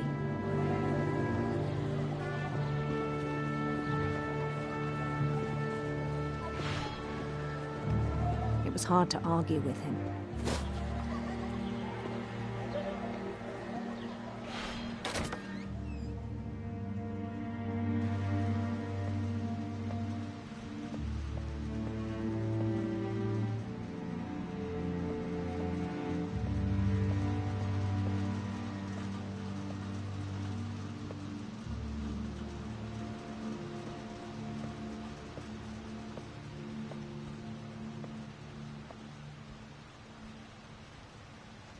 Began to forget the world we know.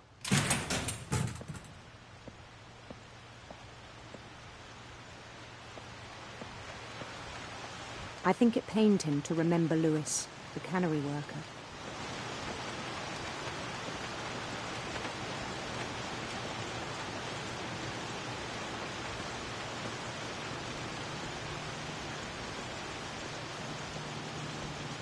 He began to despise the man with a royal contempt.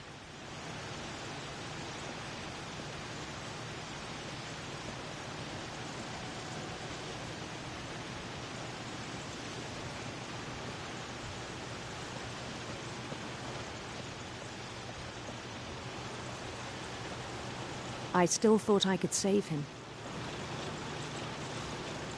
Even after he said he was being crowned king over all the lands of wonder.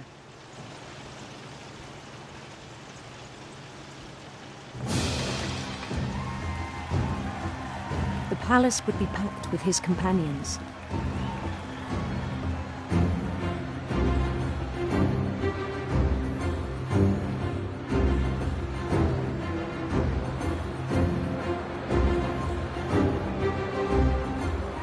Including the wise Calico who'd insisted on advising him.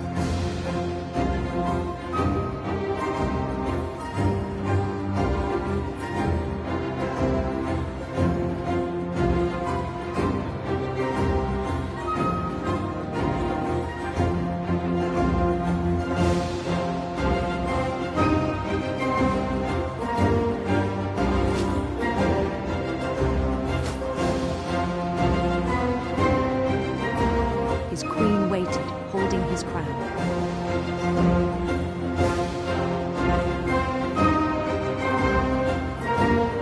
There was only one thing left to do.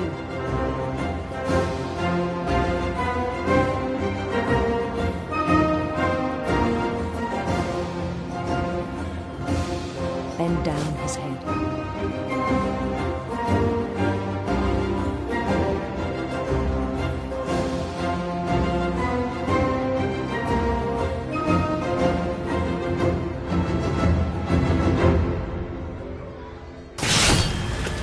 I think you know. Mrs. Finch, your son was a kind man who will be missed by all of us who knew him.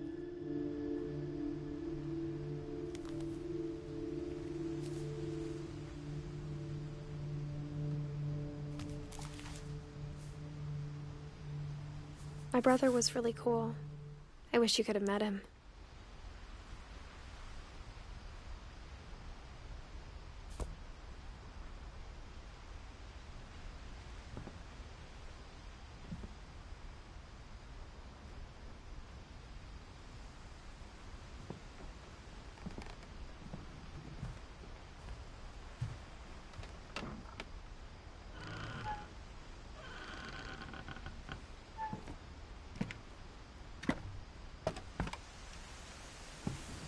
the way back from Lewis's funeral, my mom told me to start packing.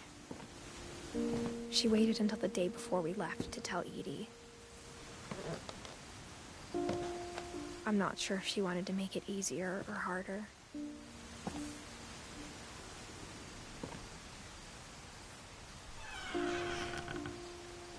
I wish we'd stayed.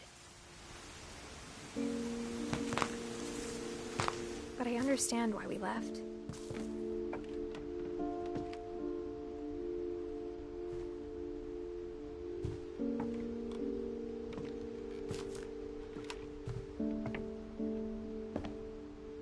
My mom ended up leaving everything behind.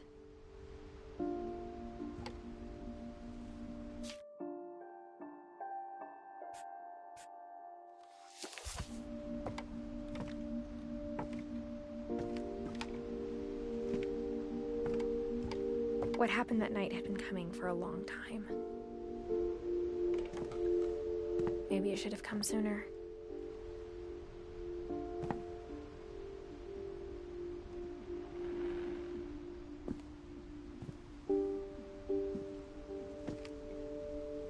But it had to end one way or another. All that's left now is to tell you about that last night.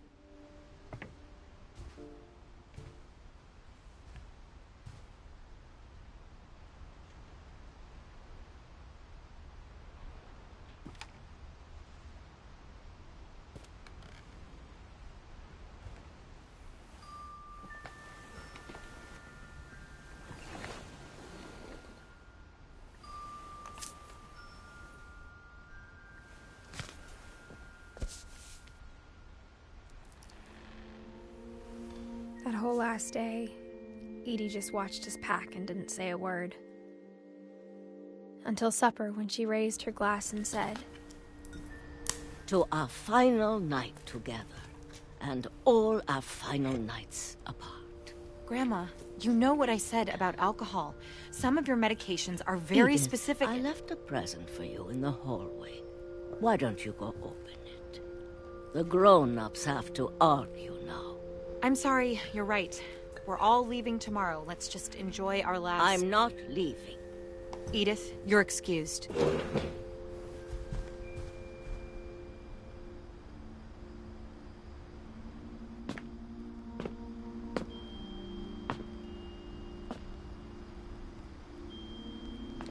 The power had been shut off that morning, but Edie always had plenty of candles.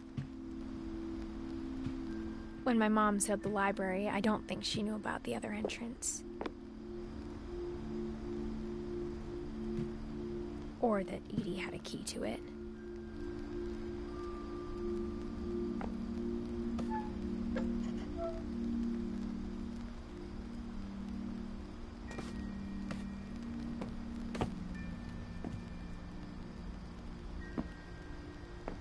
That thing you're afraid of isn't going to end when you leave the house.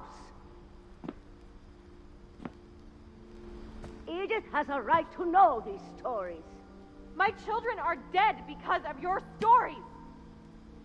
I think it's best if Edith and I leave tonight.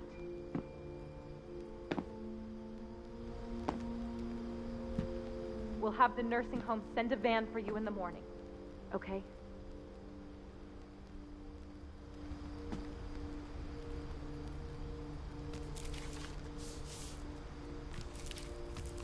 Dear Edith, there's so many stories I wish I could tell you, but there's only time for one. This is about what happened on the night you were born. That night, the tide went way, way out.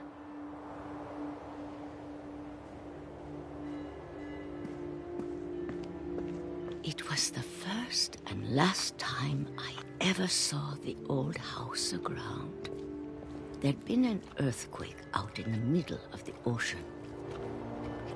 They called it the lowest tide in 1,000 years. God, it smelled awful. You know, I've seen that house every day of my life. But I never thought I'd go back to it. when the fog rolled in, I lost my way.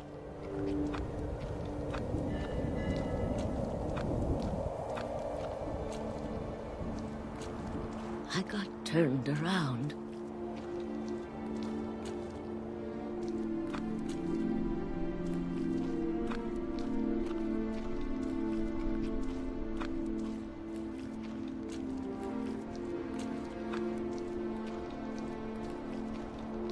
For a while, I wandered.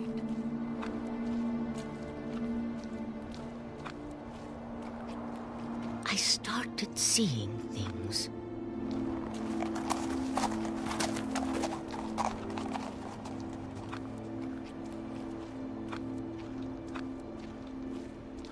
Things I'd forgotten had ever existed.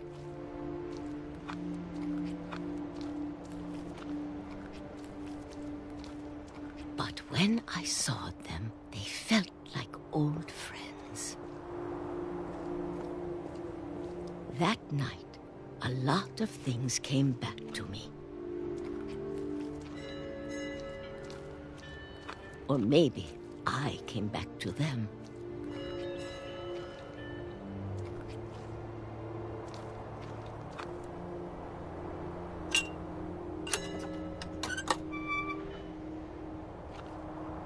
Things I can't explain, but that I need you to try and... Edith, what are you doing in here? It's mine. Edith! Mom, you're gonna rip it! Let go! I kicked and screamed, but Mom dragged me to the car.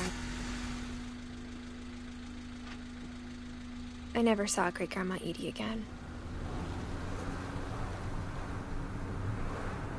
The next morning, the van came to pick her up, but she was already gone.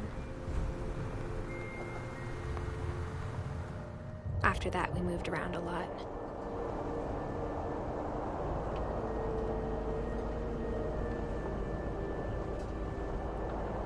We both tried to make the best of it.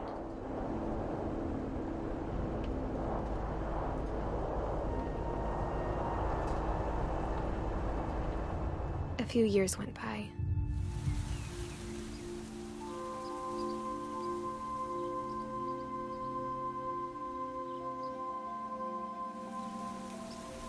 My mom didn't like to talk about it. But she started getting sick a lot. The rest happened pretty quickly.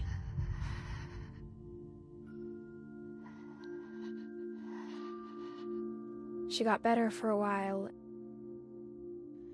and then she didn't.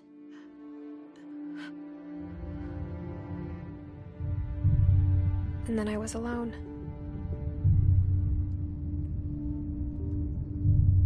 The last Finch left alive.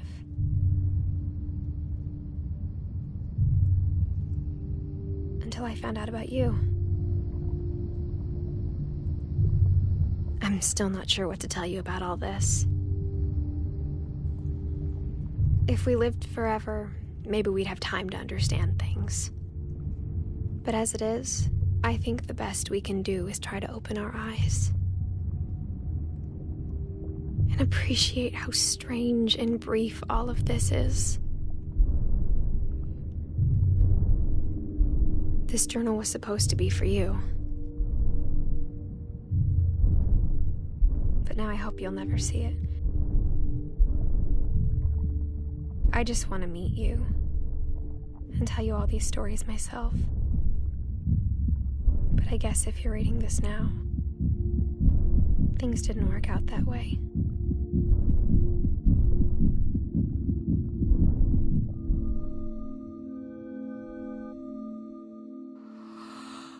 This is where your story begins.